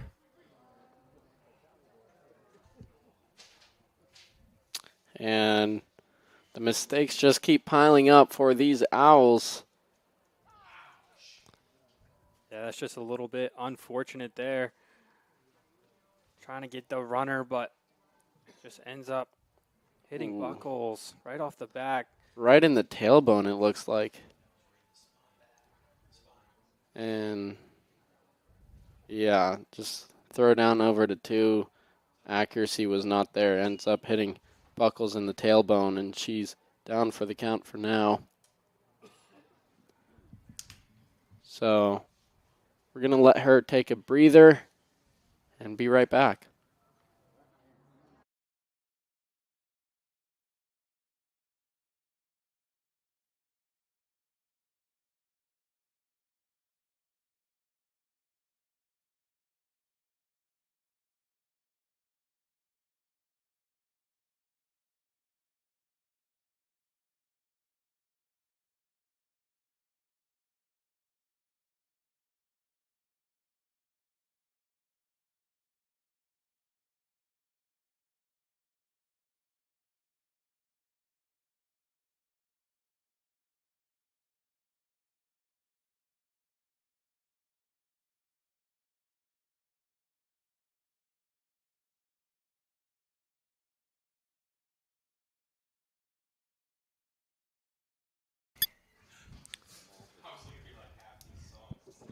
And we're back at O'Keefe after an injury break.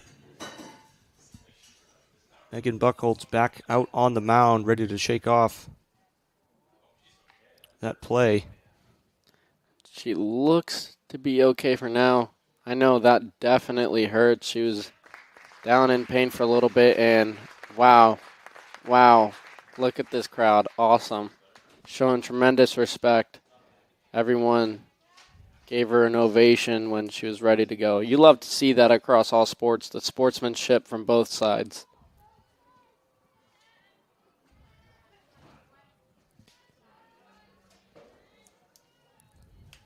And the 1-0 to Biambi.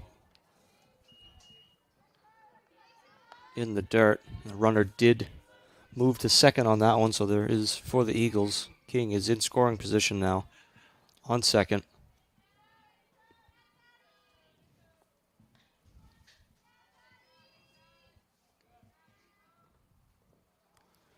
And that one is in the dirt, and that was an advance easily for King. And the tying run for Husson now, 90 feet away. And one thing I'd like to point out, I will always have a tremendous amount of respect for anyone who does get injured and ends up staying in the game. They know their teammates are counting on them. They get injured and they go, let's shake it off and just continue to fight on. And Biambi walks on that one. Runners on the corners now. Certainly a tough task for any player. Come back for an injury, but boy, when it happens after you've pitched a complete game, that really has to hurt. Certainly a gritty performance as the first one is swung on and hit down the third base line by McCabe. And this game is tied. One swing of the bat from McCabe on the first pitch. Got through. that short base side, and the run scores. Yeah, it looked to be like a hit and run scenario. McCabe with Biombi taking off. McCabe just put it right in the gap. And that's something she does literally all the time. And now it's Gregoire up to the bat. And last game, the 2 triples and the doubles. So I'm excited to see what she does for game 2, Philip.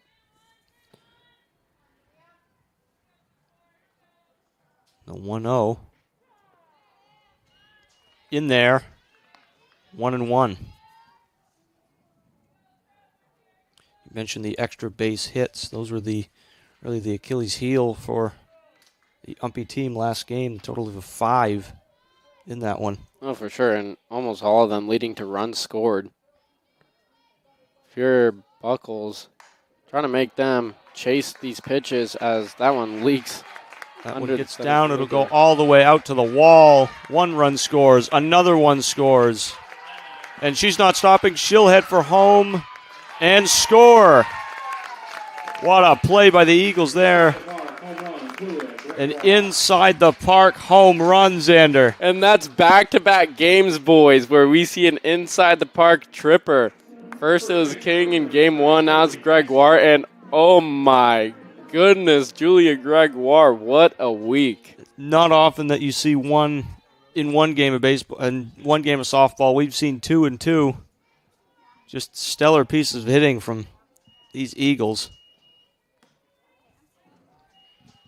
Up now is the first baseman. Every single batter so far has come across the plate. No outs in the inning so far for the Owls. At the bottom of the order is coming up, but I don't see it getting any easier. I mean, this is a complete lineup that is absolutely on fire in the month of April, and they're looking for another NAC tournament title. And one thing we want to point out, Buckles started game 1, finished game 1, and now she's in for game 2. And the reason for that being is these Owls have no other pitcher to go into the circle for them. So once Buckles went down, started holding their breath a little bit, she's back out there trying to finish out game 2. These Owls are relying on Buckles for the time being for who knows how long. And going back to that inside park home run, I said last game, can you believe it? Can you believe that 2 in one day? No, I can't. I can't believe it. I've never seen that happen before. Takes a lot of hustle to do that, too. As the 2-2 now to Exel. And the thing about this Eagles lineup, they have the contact, they have the power to go along with the contact, they get on bases, they have the speed to turn those hits into extra bases. And we've seen that a couple times already. For example, Rice in that first game, her first hit looked like it would be a single. Right? She legs out a double out of that. That's just that speed and that base running IQ that you need if you want to go far. Back up the middle to her, and what a good recovery that was to get Exel out at first. Just a hot shot right back, but able to recover and get the out. A strong play.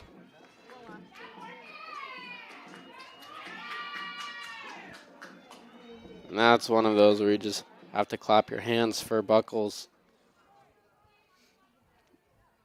Again, already getting hit once, and then you look at, again, you get something right back at you. That really just a gritty performance so far. Oh, yeah.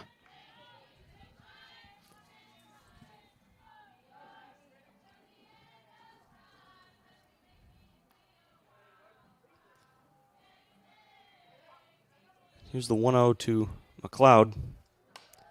Pops it up. This one will stay in the infield and caught. 2 gone now. Dowdy with the play in the infield.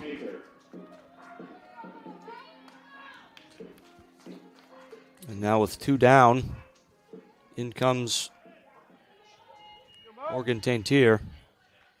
And Tainter is seeing her 27th appearance in the plate for these Eagles, batting 192 this season.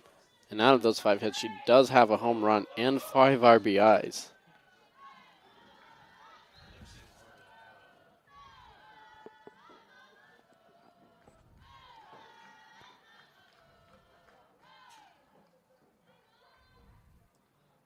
And this one, again, it'll get through the infield, and will be a 2-out base hit. Not able to catch up to that one. The center fielder, number 7, Lindsay Reed. As Lindsay Reed now will dig in with 2 away. And now we're at the number 8 hitter here in the first inning for these Eagles. It's looking like a replica of game number 1 already.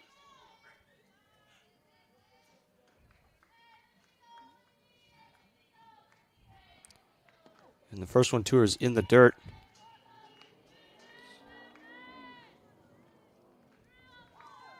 The second time that's happened now. Start of the previous at-bat was also started with a ball in the dirt. And you can see Buckles out there sort of flexing her back a little bit in between pitches. So when it comes to those pitches in the dirt, I wonder how much of that is being affected by getting hit in the spine. I would say all of it. Yeah. That was right square in the spine where she got hit.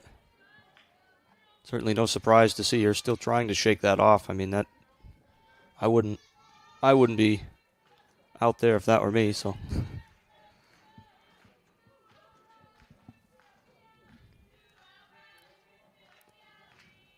And here's the 2-1. That one also upstairs. Count moves to 3-1.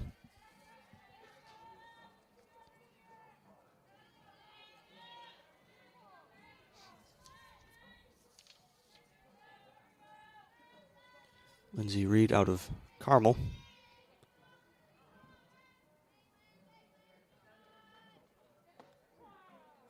In there. And the count is full.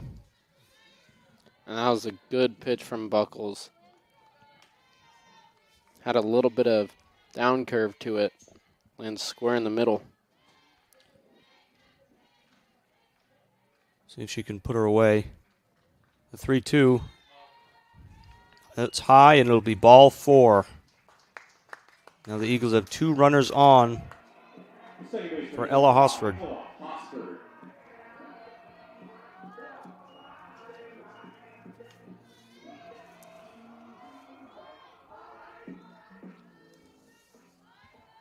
Ella Hosford out of Bucksport, Maine, sophomore.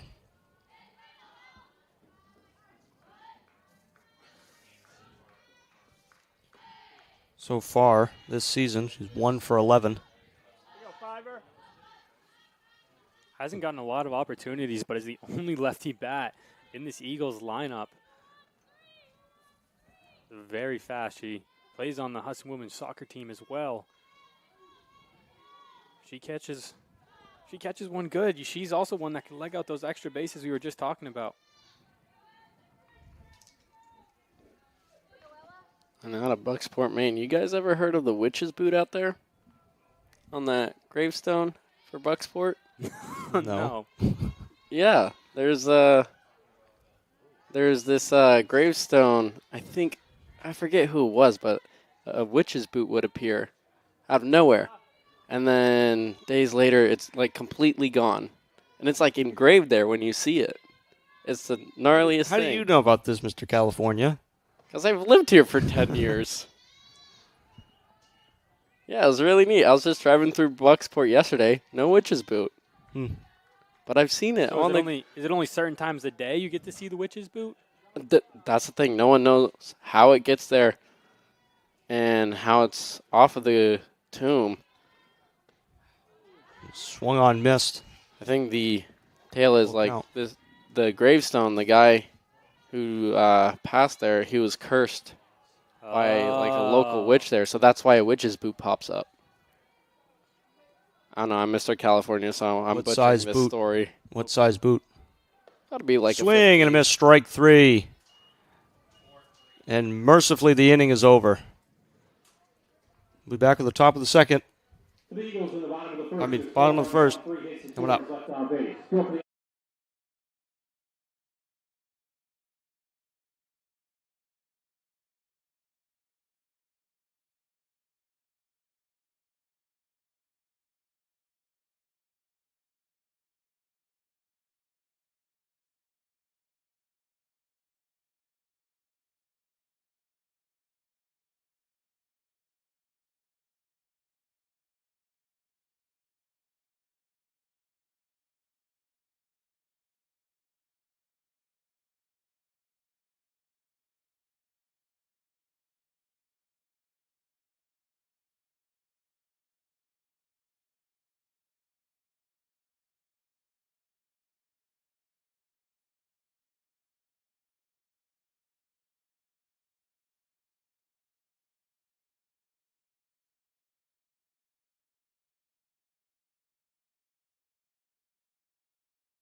And back now at the top of the second, the Eagles scoring 4 runs on their trip to the plate. As digging in now for the second will be Sierra Bryant.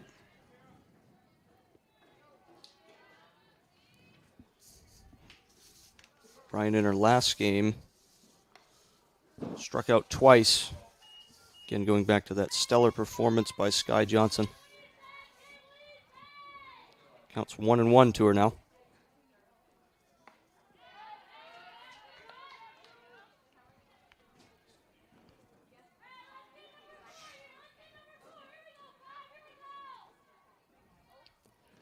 And the 1-2, swing and a miss.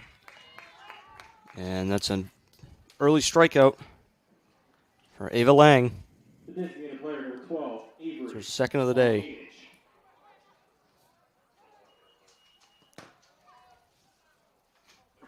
Sky Johnson. Oh, go ahead, Caden. Floor is yours. No, you have the throne. Floor is yours. No, you're the king here. One thing I like about Lang in the circle is she works so quick. She has the ability to get you right up in the batter's box and send you right back to the dugout so quickly. And with an Eagles team that has hot bats all the time, that is so important. Get those bats right in there. You keep that confidence high. I should have went first because that's exactly what I was going to say. That one a little low. 2-1 now to Vodkevich.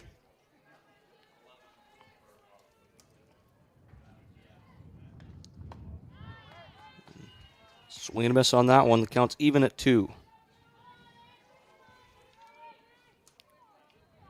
And the thing about Lang, her fastball is one of the best. Her off-speed stuff are one of the best. As Vonkitic goes by way of the K there. But Anna Lang is tremendous in the circle, and she has so much speed on her pitches, and she really changes it up quite frequently. It's hard to guess which pitch is coming up if you're the batter. Buckholz now looking to extend the inning. Back-to-back Ks from Bryant and Vodkevich. And 1-1 is the count now.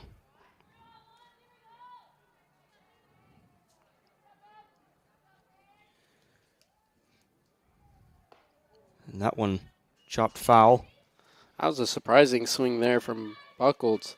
That was really low. That was going to be a ball. Ends up getting a piece of that one, surprisingly. It's a golf swing. Yeah.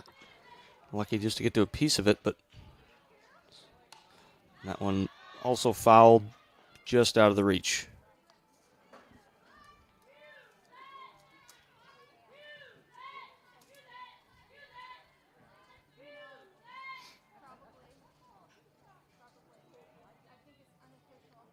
And the 2-1 is again fouled off. 3 in a row now. Nice Good little job. battle here between the two pitchers.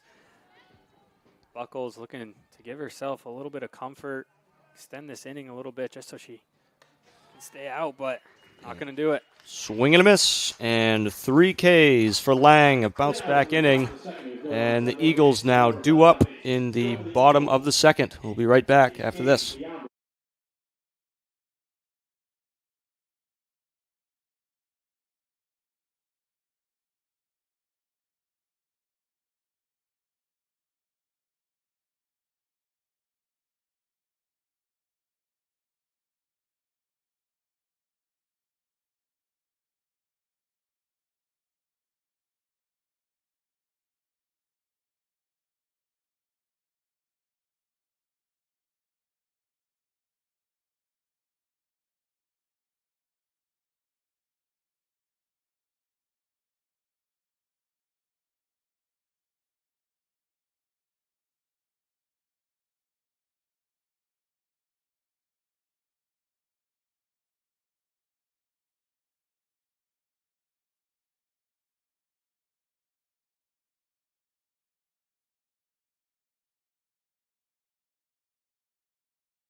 Bottom of the second here, as we return to the top of the order with Graceland King. Yeah, Cameron King reached on base on a hit by pitch. Last game had the infield home run. And then this game, obviously, the hit by pitch, and later scored from McCabe's single. Every time she's been on base, other than the inside the park home run, she's eventually stolen the base. This would be a very big out so far for the Owls here at the bottom of the second. And this one gets down for a base hit. King.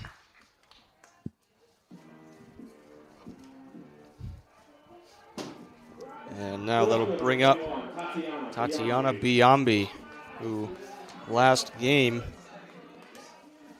2 hits on 3 at-bats. Looking to do some more damage here.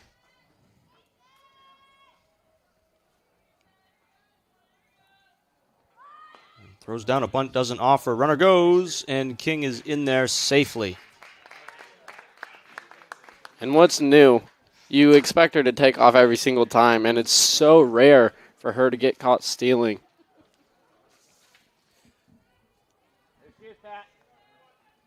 Another stolen base for King, and another runner in scoring position for the Eagles.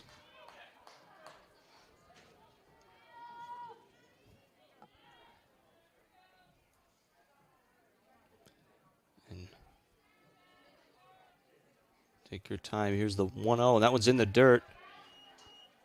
King thought about making the run to third, but a good block there.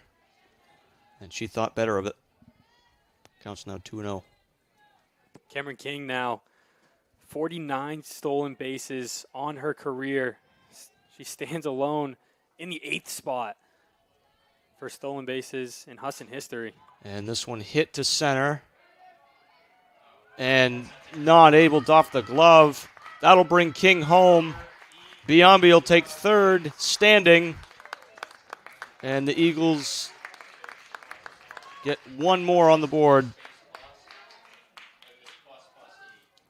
Get a 5-1 game. And that's another error by these Owls. We mentioned in their last series against Farmington had 11 errors, and then in this series against Husson, I think that's already their 3rd or 4th error in these 2 games. Not a very well-disciplined team at the moment, but there's no doubt that they can only grow from here.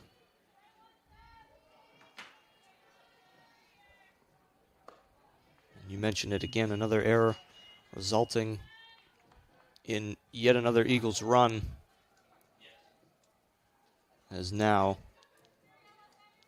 with Biambi on third and still nobody out, Eagles looking at another big inning. Here's the 3-0. This one ripped down the third base line off the glove. That'll score Biombi. And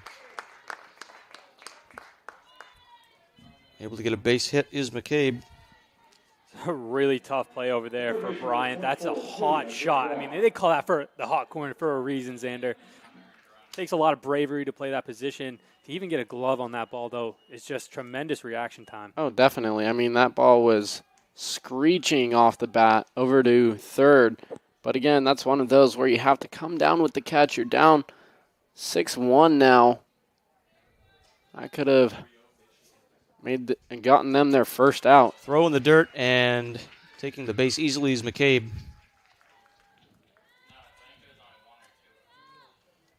As she moves over to second. I think we'll see a pitch runner here for McCabe standing on second. Typically, they go to Ella Hosford in this situation. This time, they're going to go to Valinsky. Yeah, Valinsky's not in the lineup for this game. Instead, it is Ella Hosford, so it makes sense to send Valinsky out there. Number 3, Lexi Volinsky. Alexi Valinsky out of Berwick, Maine. So, Philip Caden. 15 stolen bases. Yep. We've seen Gregoire triple a couple times, double, inside the park home run. What are we thinking here? Wow. I'm saying dead center. Yeah? Dead center. Dead center. Well, Xander calling his shot. RBI single. Here's the 1-0. And that one will be high. Good take. Good take. And a good take.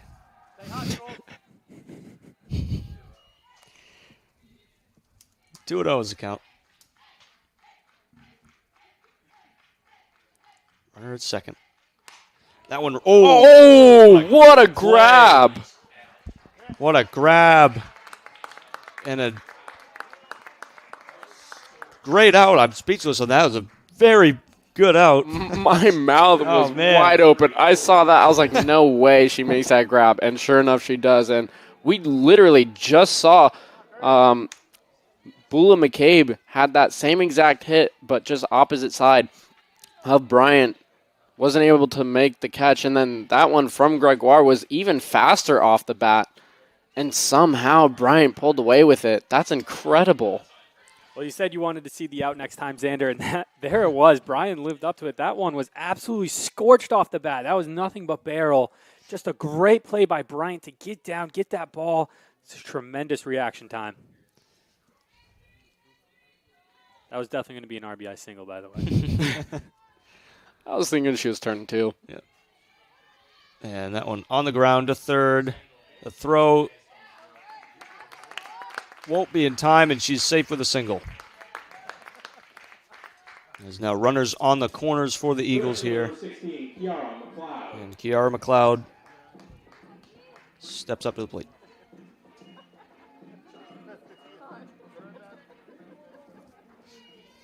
Hey, what do you say, 1-6?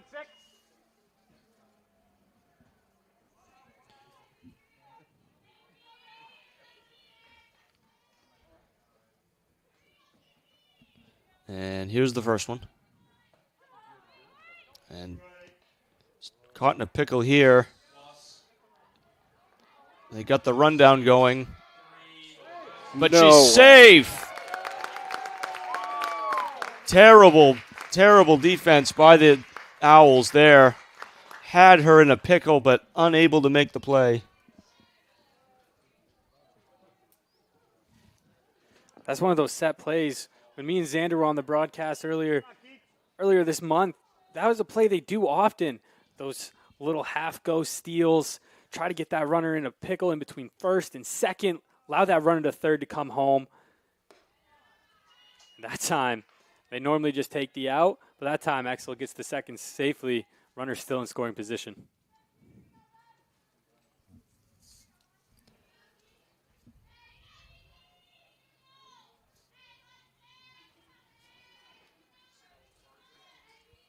Here's the 1-1.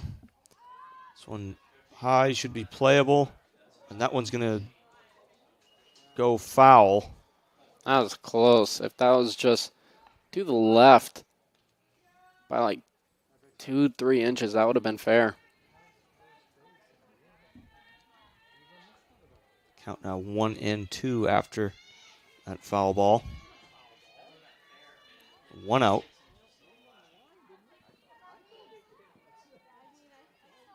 Here's the pitch. Smack to the third base line. That one will get through and should be extra bases. It will be. Runner scores.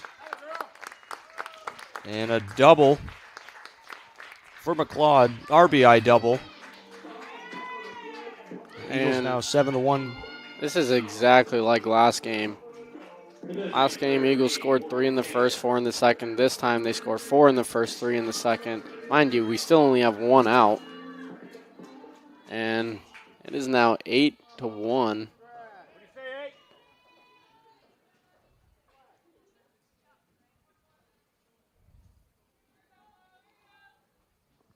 First pitch to Taintier is back up the middle, and that one will get through into the outfield. Coming home is McLeod. She'll score. And staying at first is Tainter. And she'll get on the with a single. Center fielder number 7, Lindsay Reed. How about Lindsay Reed ditching the sleeve? It's currently 1 degree shy of 70 out there. Beautiful weather for baseball. Still no clouds in the sky. Beautiful day for softball.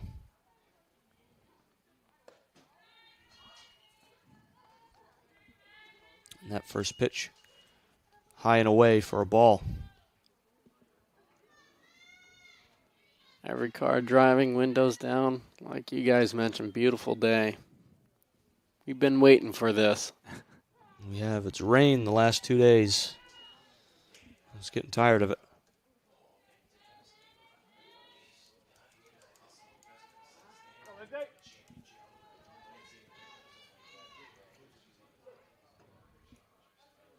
Lindsay Reed, a all-conference soccer second teamer. A threat in both sports for the Eagles. Certainly a solid player. Coming into this game, hitting .239. And the 1-2 is in the dirt, evening the count. If you ever have some spare time on your hands in the fall, you have to watch Lindsay Reed play soccer. She plays that center defensive mid position, and she plays it really, really well. I think she was on the defensive team, was a NAC nominee for defensive team, but she really earned her way on that spot last year, helping the Eagles win a NAC tournament title and represent the North Atlantic Conference in the NCAA tournament. And that's my takeaway from my years at Husson. I'm graduating next week, so it's going to be devastating to leave you two. This is your last broadcast? Until playoffs, if I get on board with it. But this is my last ever regular season game. One takeaway I have from my time here as an Eagle is how incredible every sport is here. It's just filled with lucrative trophies and just utter dominance. And that just goes to show how much time and effort our Husson staff has in the sports info department, finding these players, swinging their minds over to join us. Incredible job.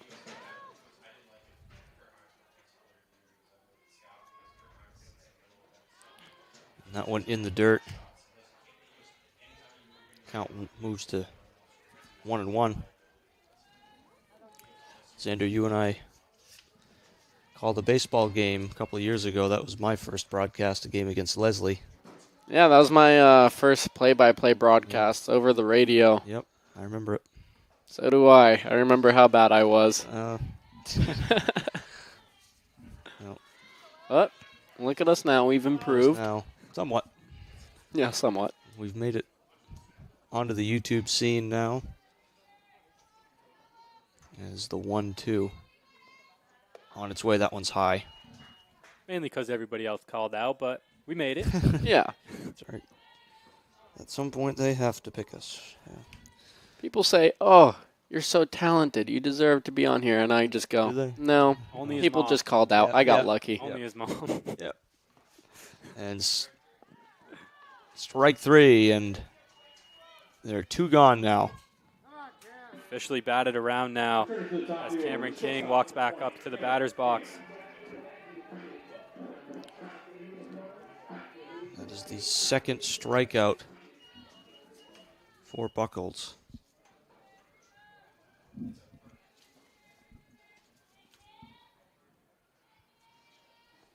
Here's the first one. This one high and foul.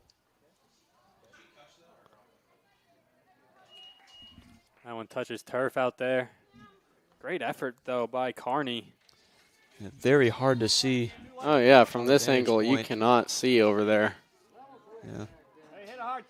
But Just got to trust the players on the field Yeah. in these instances. a good hustle to get over there and try and make a play. Runners on first and second, 2 outs. And the count now 1-1.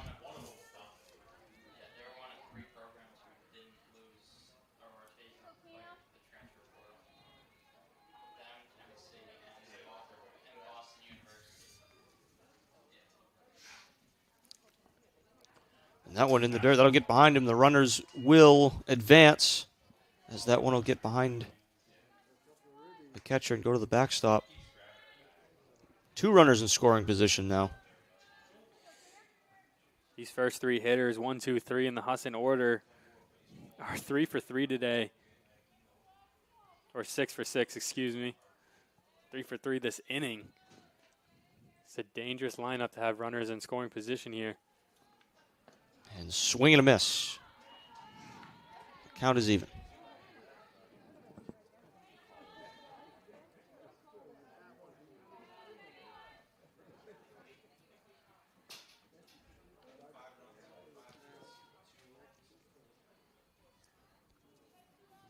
And the 2-2 hit and through into the outfield.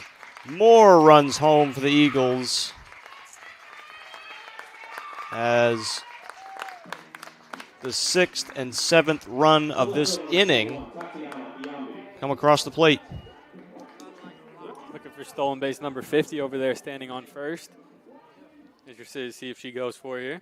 That was King's second time hitting this inning.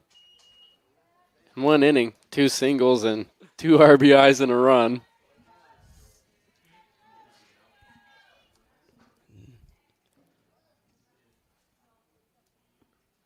Biombi watches the first one outside. King didn't like that pitch to go and take second. That's one of those where Kaufman, because she's traveling right to catch it, easier for her to throw down too.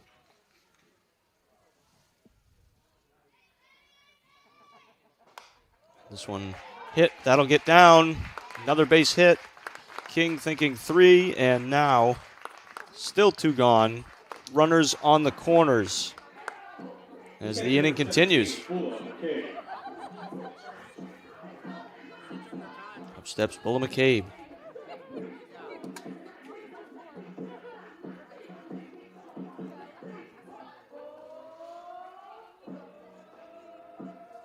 And we have a mound visit. Man, I can't help but just feel for Buckles right now. Another mound visit. That's like 3rd time today. Obviously, one of those was because of the injury, but with her not having any backup pitchers to support her, she's going to have to stay out there. Oh, As we see, this is interesting. yeah, a change in pitcher, and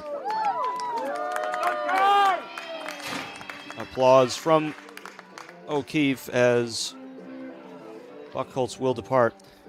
So it's Stewart now in the circle, and you don't really see her in the circle at all. Like this season, I don't believe she's pitched, or she has pitched this season. She's had 5 appearances. 0 for 3 in starts. As you said, 5 appearances, But 5 strikeouts. She's mainly in on the infield and only pitches in certain circumstances. And this is exactly that circumstance. Exactly. I mean, you've got a pitcher in Buckles who has pitched a complete game and has been through, it's only the bottom of the second still, but she's been through this order now 7, 8 times. Yeah, so this is her second time through the order this same inning. Yes. And King. And throughout her afternoon. King with. So it started off with Cameron King, led off with a single, and then it went down to 1 through 9, and then we saw King again, singled again, saw Biambi again, singled again. Now we're seeing Bula. They just cannot get that final out, so it makes sense to take out Buckles. It is just not her day at all. And then there's no other starting pitchers on this Owls roster with the injuries. So you're going to have to rely on your fielders now. And luckily, Stewart does have this pitching experience.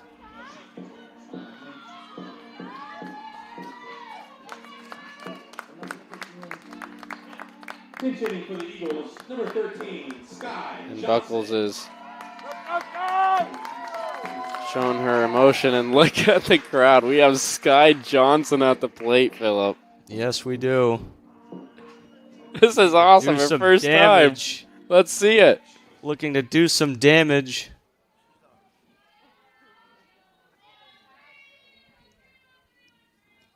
And here's the first one. That one will go for a ball. You mentioned she's used to attacking batters, and now she'll have to defend in her mind. Used to attacking them, now she becomes one. She becomes the attacked. And 1-1, good pitch there. You know, might as well. She said pregame before game 2 she wants a plate appearance, and coach goes, all right, we'll give you it. It is senior day, might as well. And Look at her reaction. Almost. I love it. That reaction tells everything. And 7 runs across the board this inning as the Eagles do more damage. We will be back after this.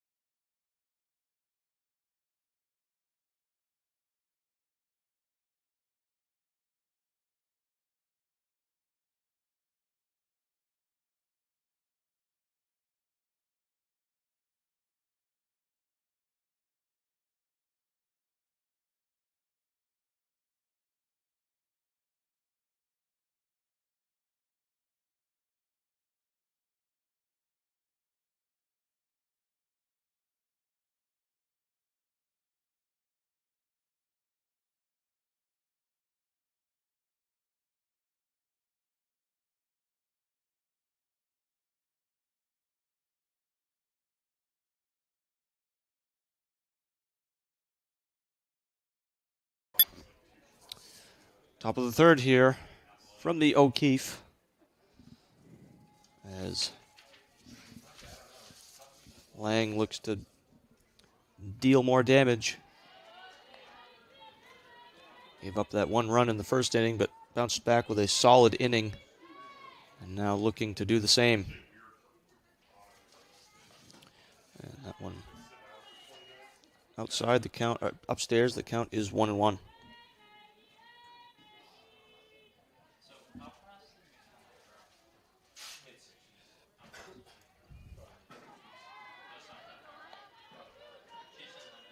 And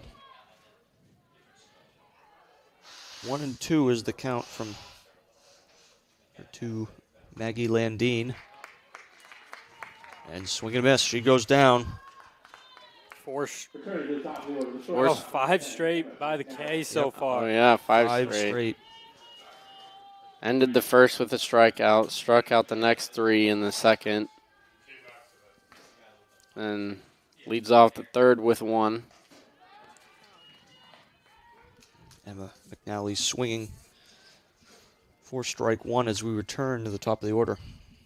And Anna Ling does this effortlessly. She can go 5 strikeouts, 6 strikeouts in a row. She's got her right where she wants her now. 0-2 count. And McNally is swinging under these pitches. Swing and a miss. 6 in a row.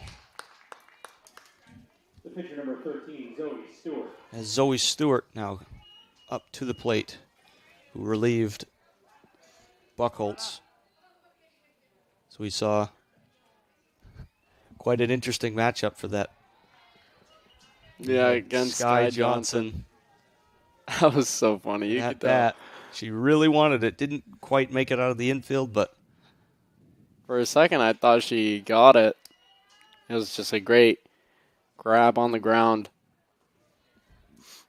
And then Sky's reaction was priceless. She immediately looks up and laughs. The 1-1. This one hit up the middle. That'll get through, and a base hit, extra base hit as that one goes all the way to the wall. She's thinking 3, Stewart, and in there with a triple. And that's big. A 2-out triple. Could be extending the inning. Is extending the inning. Could be further extending the inning as Gracelyn Walsh comes in up to bat now. And that was a hard hit ball by Stewart, able to pound that one into the outfield, ends up leaking over to the wall. And Stewart, oh, here she comes. And she will take home off of the wild pitch. And we've seen Anna Lang with a few wild pitches today. Quite unlike her. How about Stewart, her 3rd triple so far this year? Went 4-11 last week against UMF. She can absolutely play. She's had a great 2 games so far, and now we're going to get to see her in the circle coming up.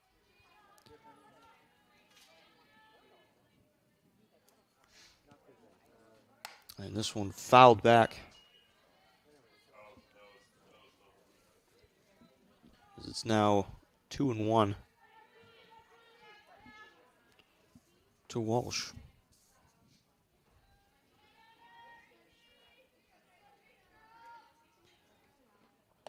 2-1, that one's low. Moving to 3-1 now, and Umpy with that run across the plate has doubled their advantage, well, not advantage, but doubled their runs as this one's hit and stabbed and over to first, and that will retire the side, but not before Umpy comes back with one run. And we will be back for the bottom of the 3rd as the Eagles are due up to bat.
Bottom of the 3rd here as the Eagles look to respond to that umpy run. Zoe Stewart back in the circle. She faces Julia Gregor. And Julia Gregoire has recorded a hit in every single at-bat this afternoon. And then every single at-bat leading to last series. Phenomenal. But what's new? I mean, she would have had a hit every single at-bat, but that was just an amazing play by Bryant over at third base. Absolute robbery. Was it 14 for 14? It was something crazy series. like that. As the 2-1, very inside. Count moves to 3-1. And you mentioned it. What a play that was over at third. It's a tough position, third base.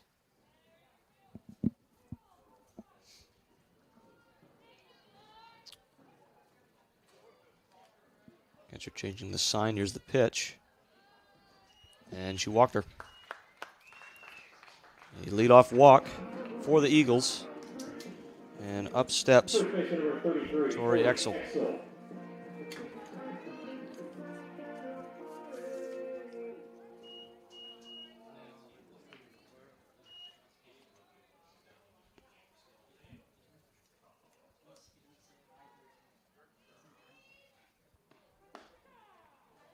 First pitch in there for strike one.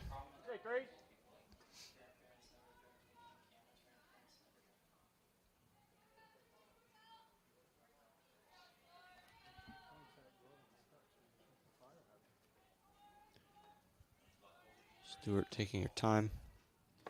That one's low.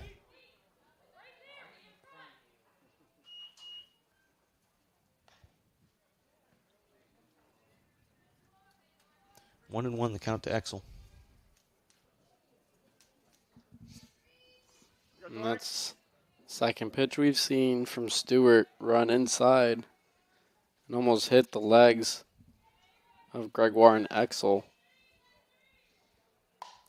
This one popped way up and into the infield. And it'll hang up there for the out. There's one gone now. Third fielder number 16, Kiara McLeod.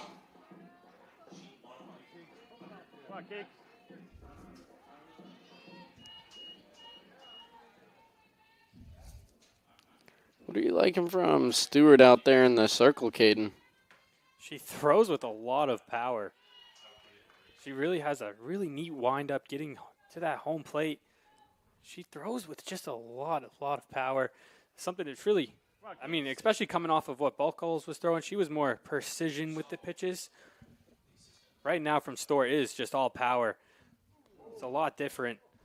And it's really, I think, messing with these Eagles hitters just a little bit so far. And another one running inside there. It's the third batter now that's happened to, and the runner now moving over to second.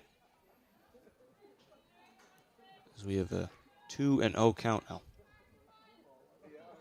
Yeah, a lot of power on her pitches, but you don't really notice a lot of command either. It's already the third or fourth wild pitch. Make that fourth or fifth wild pitch. Runner stays at second.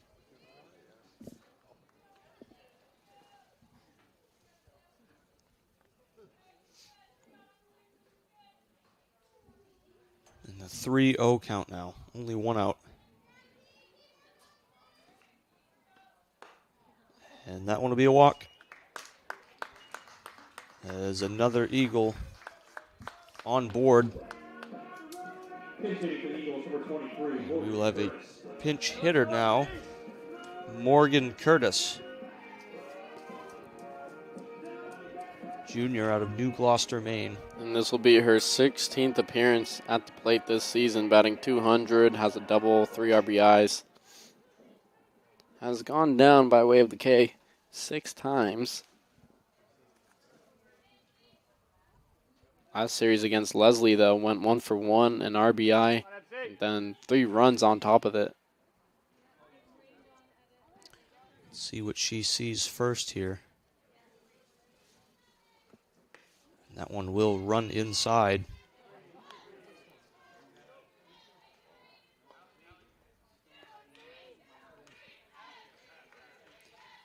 And you mentioned it. 1 for 1 with an RBI in that game against Leslie.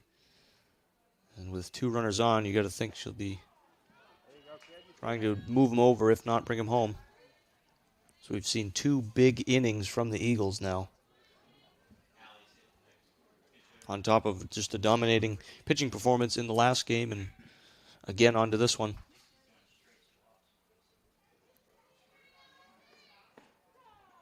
In there.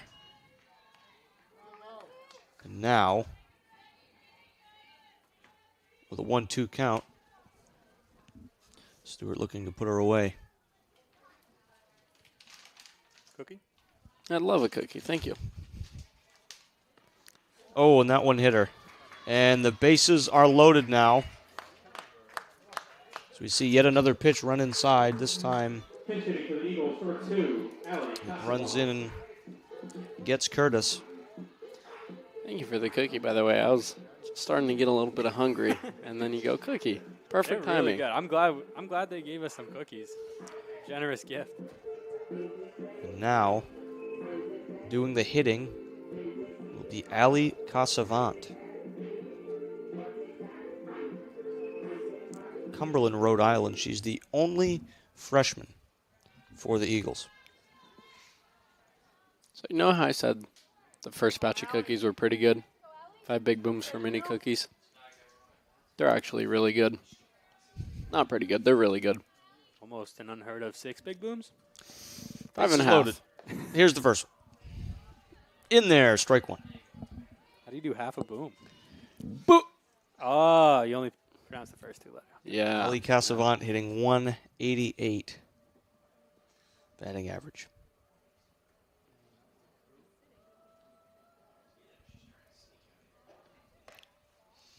And that one will be outside, 1-1. Were you saying something, Zen? Or sorry. I'm just enjoying the view right now, Philip, Okay, all right.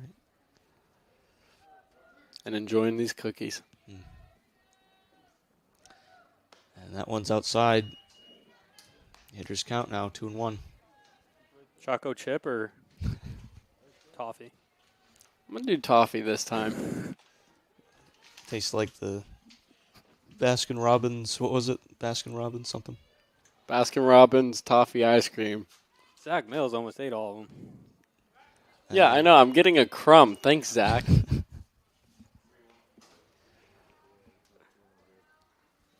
Xander mentioned earlier that it tasted like an ice cream, but he couldn't figure out what it was. I still can. I'm not going to lie. He still can't. Maybe I'm just tripping. Maybe I'm losing it. The cookies coming graciously by way of the McCabe family. They're from where were they from, Caden? Hawaii? Hawaii. Hawaii.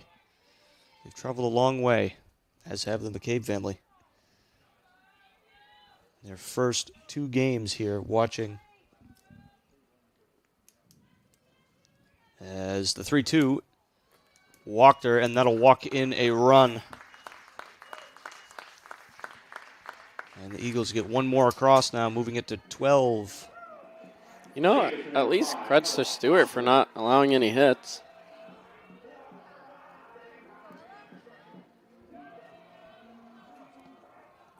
And 1 out with the bases loaded now. Still, excuse me. Ella Hosford.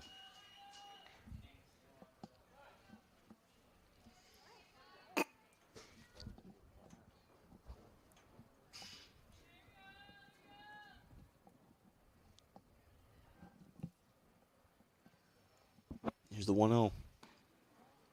And looked like a strike. They'll call it a ball.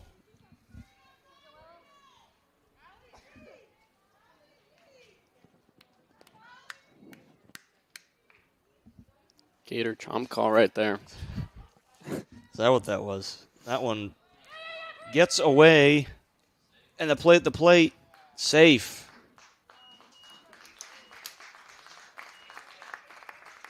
Good heads-up running there. Putting another run across.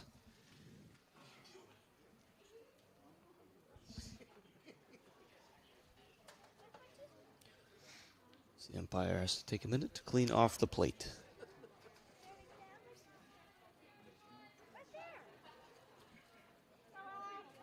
Come on, Ella. And 3-0 count. another wild pitch from Stewart leading to that run. Again, it's not often, as that one is way outside. It's not often she goes into the circle, so obviously she's not going to have a little bit of command to her game. No, you're right. In a situation where you're relieving Buckholtz, who just had one heck of an effort there. Not only that, The strand of 2 games. didn't come into this doubleheader thinking she would pitch. Exactly. And then gets thrown in there and then has limited time to practice out in the circle. So Against an Eagles team who are fully rested and just coming off of a dominant display away from home against Leslie.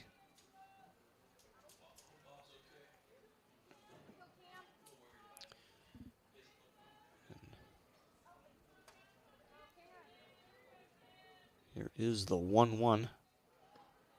That one high. As we have returned to the top of the order. I guarantee you, if she had more time to practice and game plan for this Eagles lineup, her command would be a lot better. Yeah, coming right in from center field is always a tough task in any game. I mean, you only get those 8 warm-up pitches to really figure something out. Here you go, Cam. And the count now with that strike is 2-2.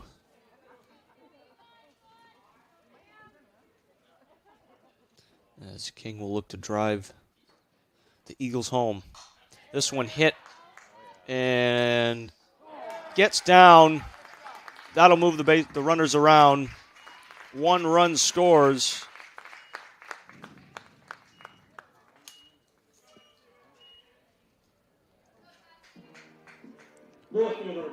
That one's going to go as an error.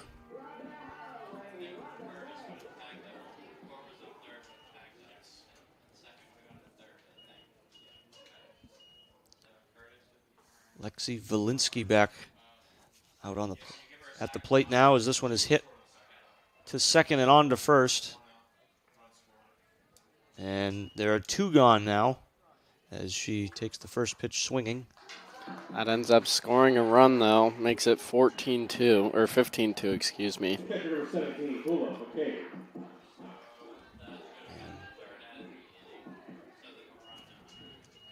will bring up Bulla McCabe. 2 singles already today. This one hit to first, and that will end the inning. The Eagles put 4 across, and we'll be back after this.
And we're back at O'Keefe Top of the 4th inning here. We have a new pitcher in the circle for the Eagles.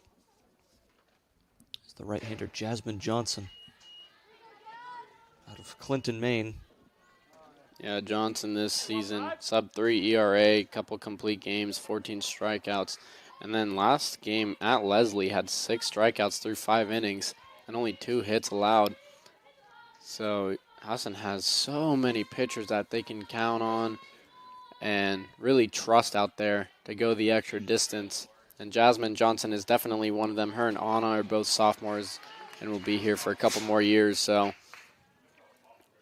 this pitching staff is going to be good for quite a while.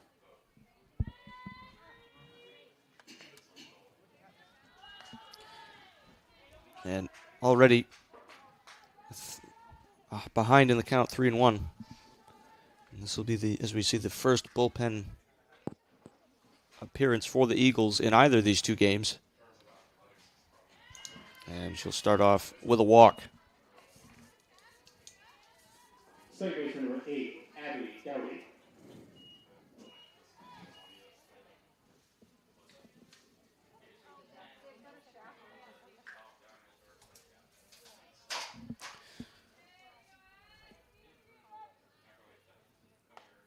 And the first pitch in there to Abby Dowdy.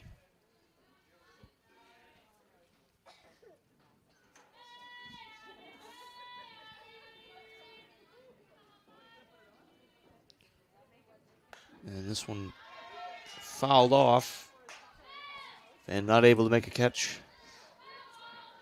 Wishing he'll have that one back. You ever caught a foul ball, Xander? I've only been to 3 games in my life. Didn't catch one, didn't catch any at the first one because I was way too high up. And then the last one I went to was Sox versus Pirates a couple years ago, or actually last year, I think. 3 years ago. We were there together. Yeah, 3 years ago. Kate and I went there together. That was my freshman year. Yep. And we were in center field. No home runs that game. But the second game, tough to hit a ball out there to Fenway. Oh, yeah. It is. We were up under the scoreboard, so that was about, 450? Oh, yeah. At center? Yeah. But the second game I went to was Dodgers-Padres back in 2014. It was like freaking 98-degree weather day. Oh. Yeah, it was insane. It was brutal heat. That was when we had Puig there and Ryu was pitching that game. I was right behind the Dodgers dugout, so after the game I went to one of the dudes that were working in the dugout, and he just gave me a ball. So that was pretty cool. Swing and a miss now, and Bryant behind in the count 0-2 as it was that bat. Dowdy went down on strikes, and Bryant goes down 2 straight Ks after the walk. And Avery Von Kavich now back up to the plate. I've never caught a foul ball, but my uncle went to a Fenway game. The Red Sox played the Rangers, and it was 1992, I think. It was supposed to be Nolan Ryan's last game pitching, or at least at Fenway. And he didn't pitch. He was scratched. Oh, that's tough. Because it was rainy and cold. It must have been a hot ticket, too. Yeah, it was. And they didn't know that, of course, till they get to the ballpark. And then that would have been the 80th anniversary of Fenway, too? Yep. Wow. And then my dad he and his buddies went to the Sox game right after the Boston bombings. And it was when Neil Diamond singing Sweet Caroline live there. And then Big Poppy. Yeah. Poppy went out on the mound and said, "This is our city!" Right after the bombings happened. And my dad was like 100 feet away from that. It was so cool. He loves telling that story. Last time I went to a Red Sox game, it was the Red Sox Blue Jays series where the Blue Jays put up 22 runs. It was the next day we went down there. It was 103 degrees, sitting on those metal bleachers out in left field. That was not fun at all. 3, and Vonkovich goes down. 1 walk, but a bounce back. 3 straight Ks for Jasmine Johnson as the Eagles get out of the inning. And they will be due up to bat after this.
We're back now with the bottom of the fourth as Gregor will lead off for the Eagles.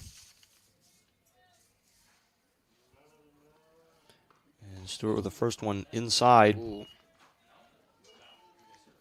Some of these pitches, it is coming close every time to hitting one of these batters. That's got to be like the 6th or 7th one. This one hit back to the pitcher and an early out as Gregor hit one back to the pitcher, Stewart. And that was a good play by Stewart, able to get that ball down and just jog on over to first, get the easy out. And that's a great out for these Owls, able to start off this inning with their first out, whereas last inning, this one also hit shallow, but able to beat it out as Exel. And you mentioned it, an early out is big for them, but it has been that final out that has been getting them. The Eagles, multiple RBI, extra base hits, and just hits in general. yeah, like last With inning, 2 outs. it was Exel. I got the second out in the inning, and then they couldn't get that final out for another 1, 2, 3, 4, 5. Actually, I am reading my stat sheet wrong. Yeah, you're way off. I am way off. You're way off. I'm way off. Yeah. Okay. Yeah. You got it. Come on. No, I'm going to let you take the reins because my brain isn't braining right now. They had the It's first the out. cookies, man. This one hit back, and this one will get through into the outfield for a hit. So Gregor was batter number 1. Yeah, I see the line now. Yeah. And then Start off with a walk, then the pop out. And then 1, 2, 3, 4, 5 straight batters without an out. And then finally got the second one with Biombi. Runners on first and second now for Avery Vodkotich.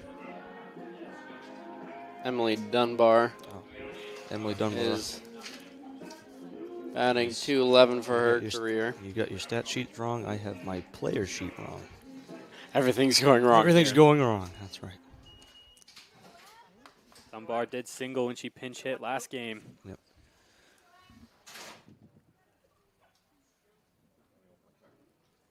I want to catch a home run.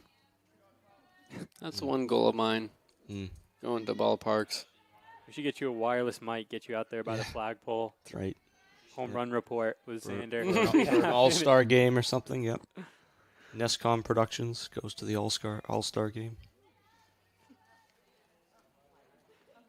That'd be fun. Outside. Send me out to LA to do that. Mm. Is that where the all-star game is? As you this year? I have no idea. I think it's Is he- Atlanta. As you can see here, Mookie home run. Yep. Freeman up to the bat. Home run. Zach Hampel. In catches my- it. Zach Hampel, crazy. That's a crazy pull. Isn't he banned from all the ballparks? No, they want him. He's fine. He's fine. Ah, Getting back to foul balls, the end of my Nolan Ryan stories, if you can Oh, call yeah. it that. My uncle had a chance at I don't remember if it was a home run or a foul ball, but he had a chance at it, and he bobbled it and absolutely missed it. oof. Yep. I think he dove for it and missed it. That's what it was. And he took his glove and he chucked it as that one's foul. And at one point in time, it did make the news, and it got funny. It got all the crowd around him. We're all laughing at him and everything, but that's the kind of character he is. To know my uncle is to know that he absolutely would lay out for a foul ball, miss it, and chuck his glove out of disappointment. 2-2.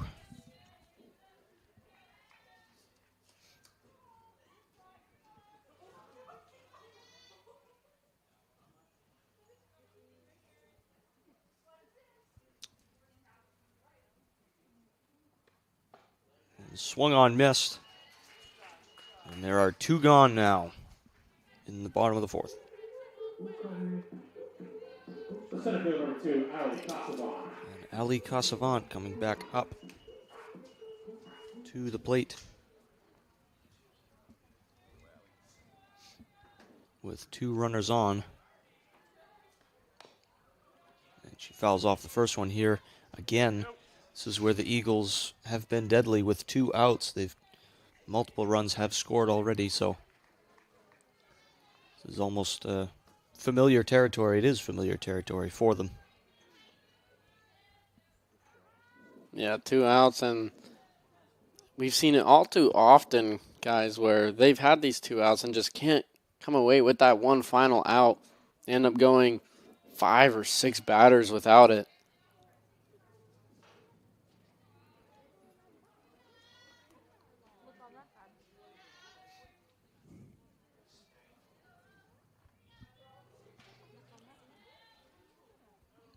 Here's the 1-1. This one hit, chopped onto first, and that will retire the side. The Eagles go down without a run. And 2 hits, as we will be back now with the top of the 5th after this.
Welcome back to O'Keefe. We've reached the top of the 5th now, 3 outs away from a mercy rule, as the Eagles have just been so dominant in this one. And the first pitch to Buchholz is high, as we have a new pitcher now, Sierra Yates, coming in looking to slam the door. Shut the door, slam it. Yates is another sophomore in this Eagles pitching rotation.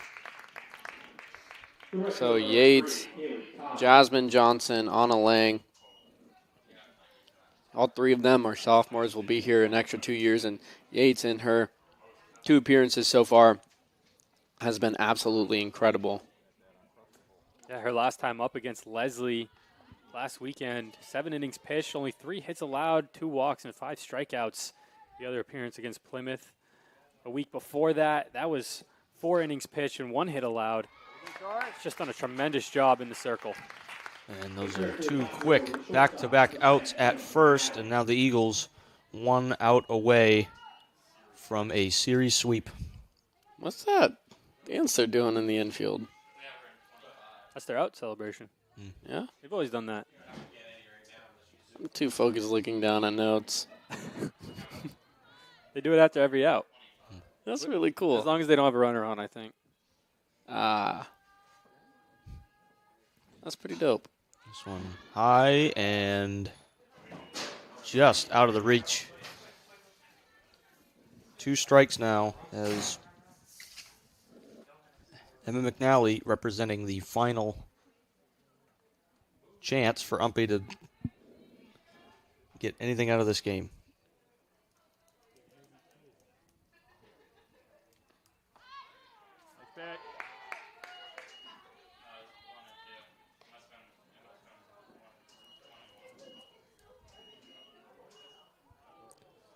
That one will be in there for a strike.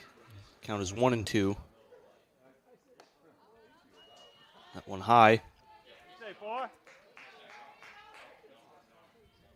Evening the count at 2.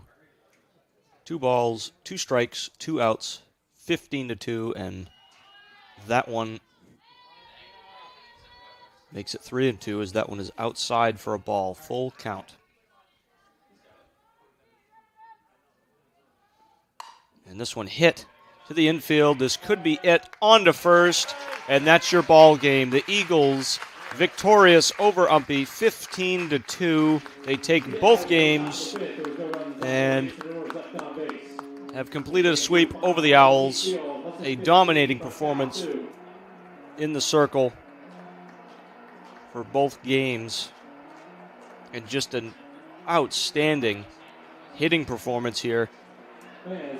Coming off of the back of an incredible Leslie thing, this team is flying right now, guys. Yeah, they really are. And when their bats are lighting up, their pitching is lighting up. They go hand in hand at the same time. It's awesome to see. Obviously, they had that fluke game earlier where they lost 1-0 against USM, I believe.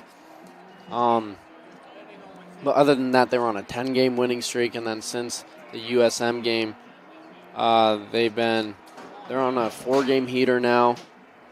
The bats are alive. The pitching has been outstanding. Get ready for these Eagles to make some noise and when it comes tournament time, because they will.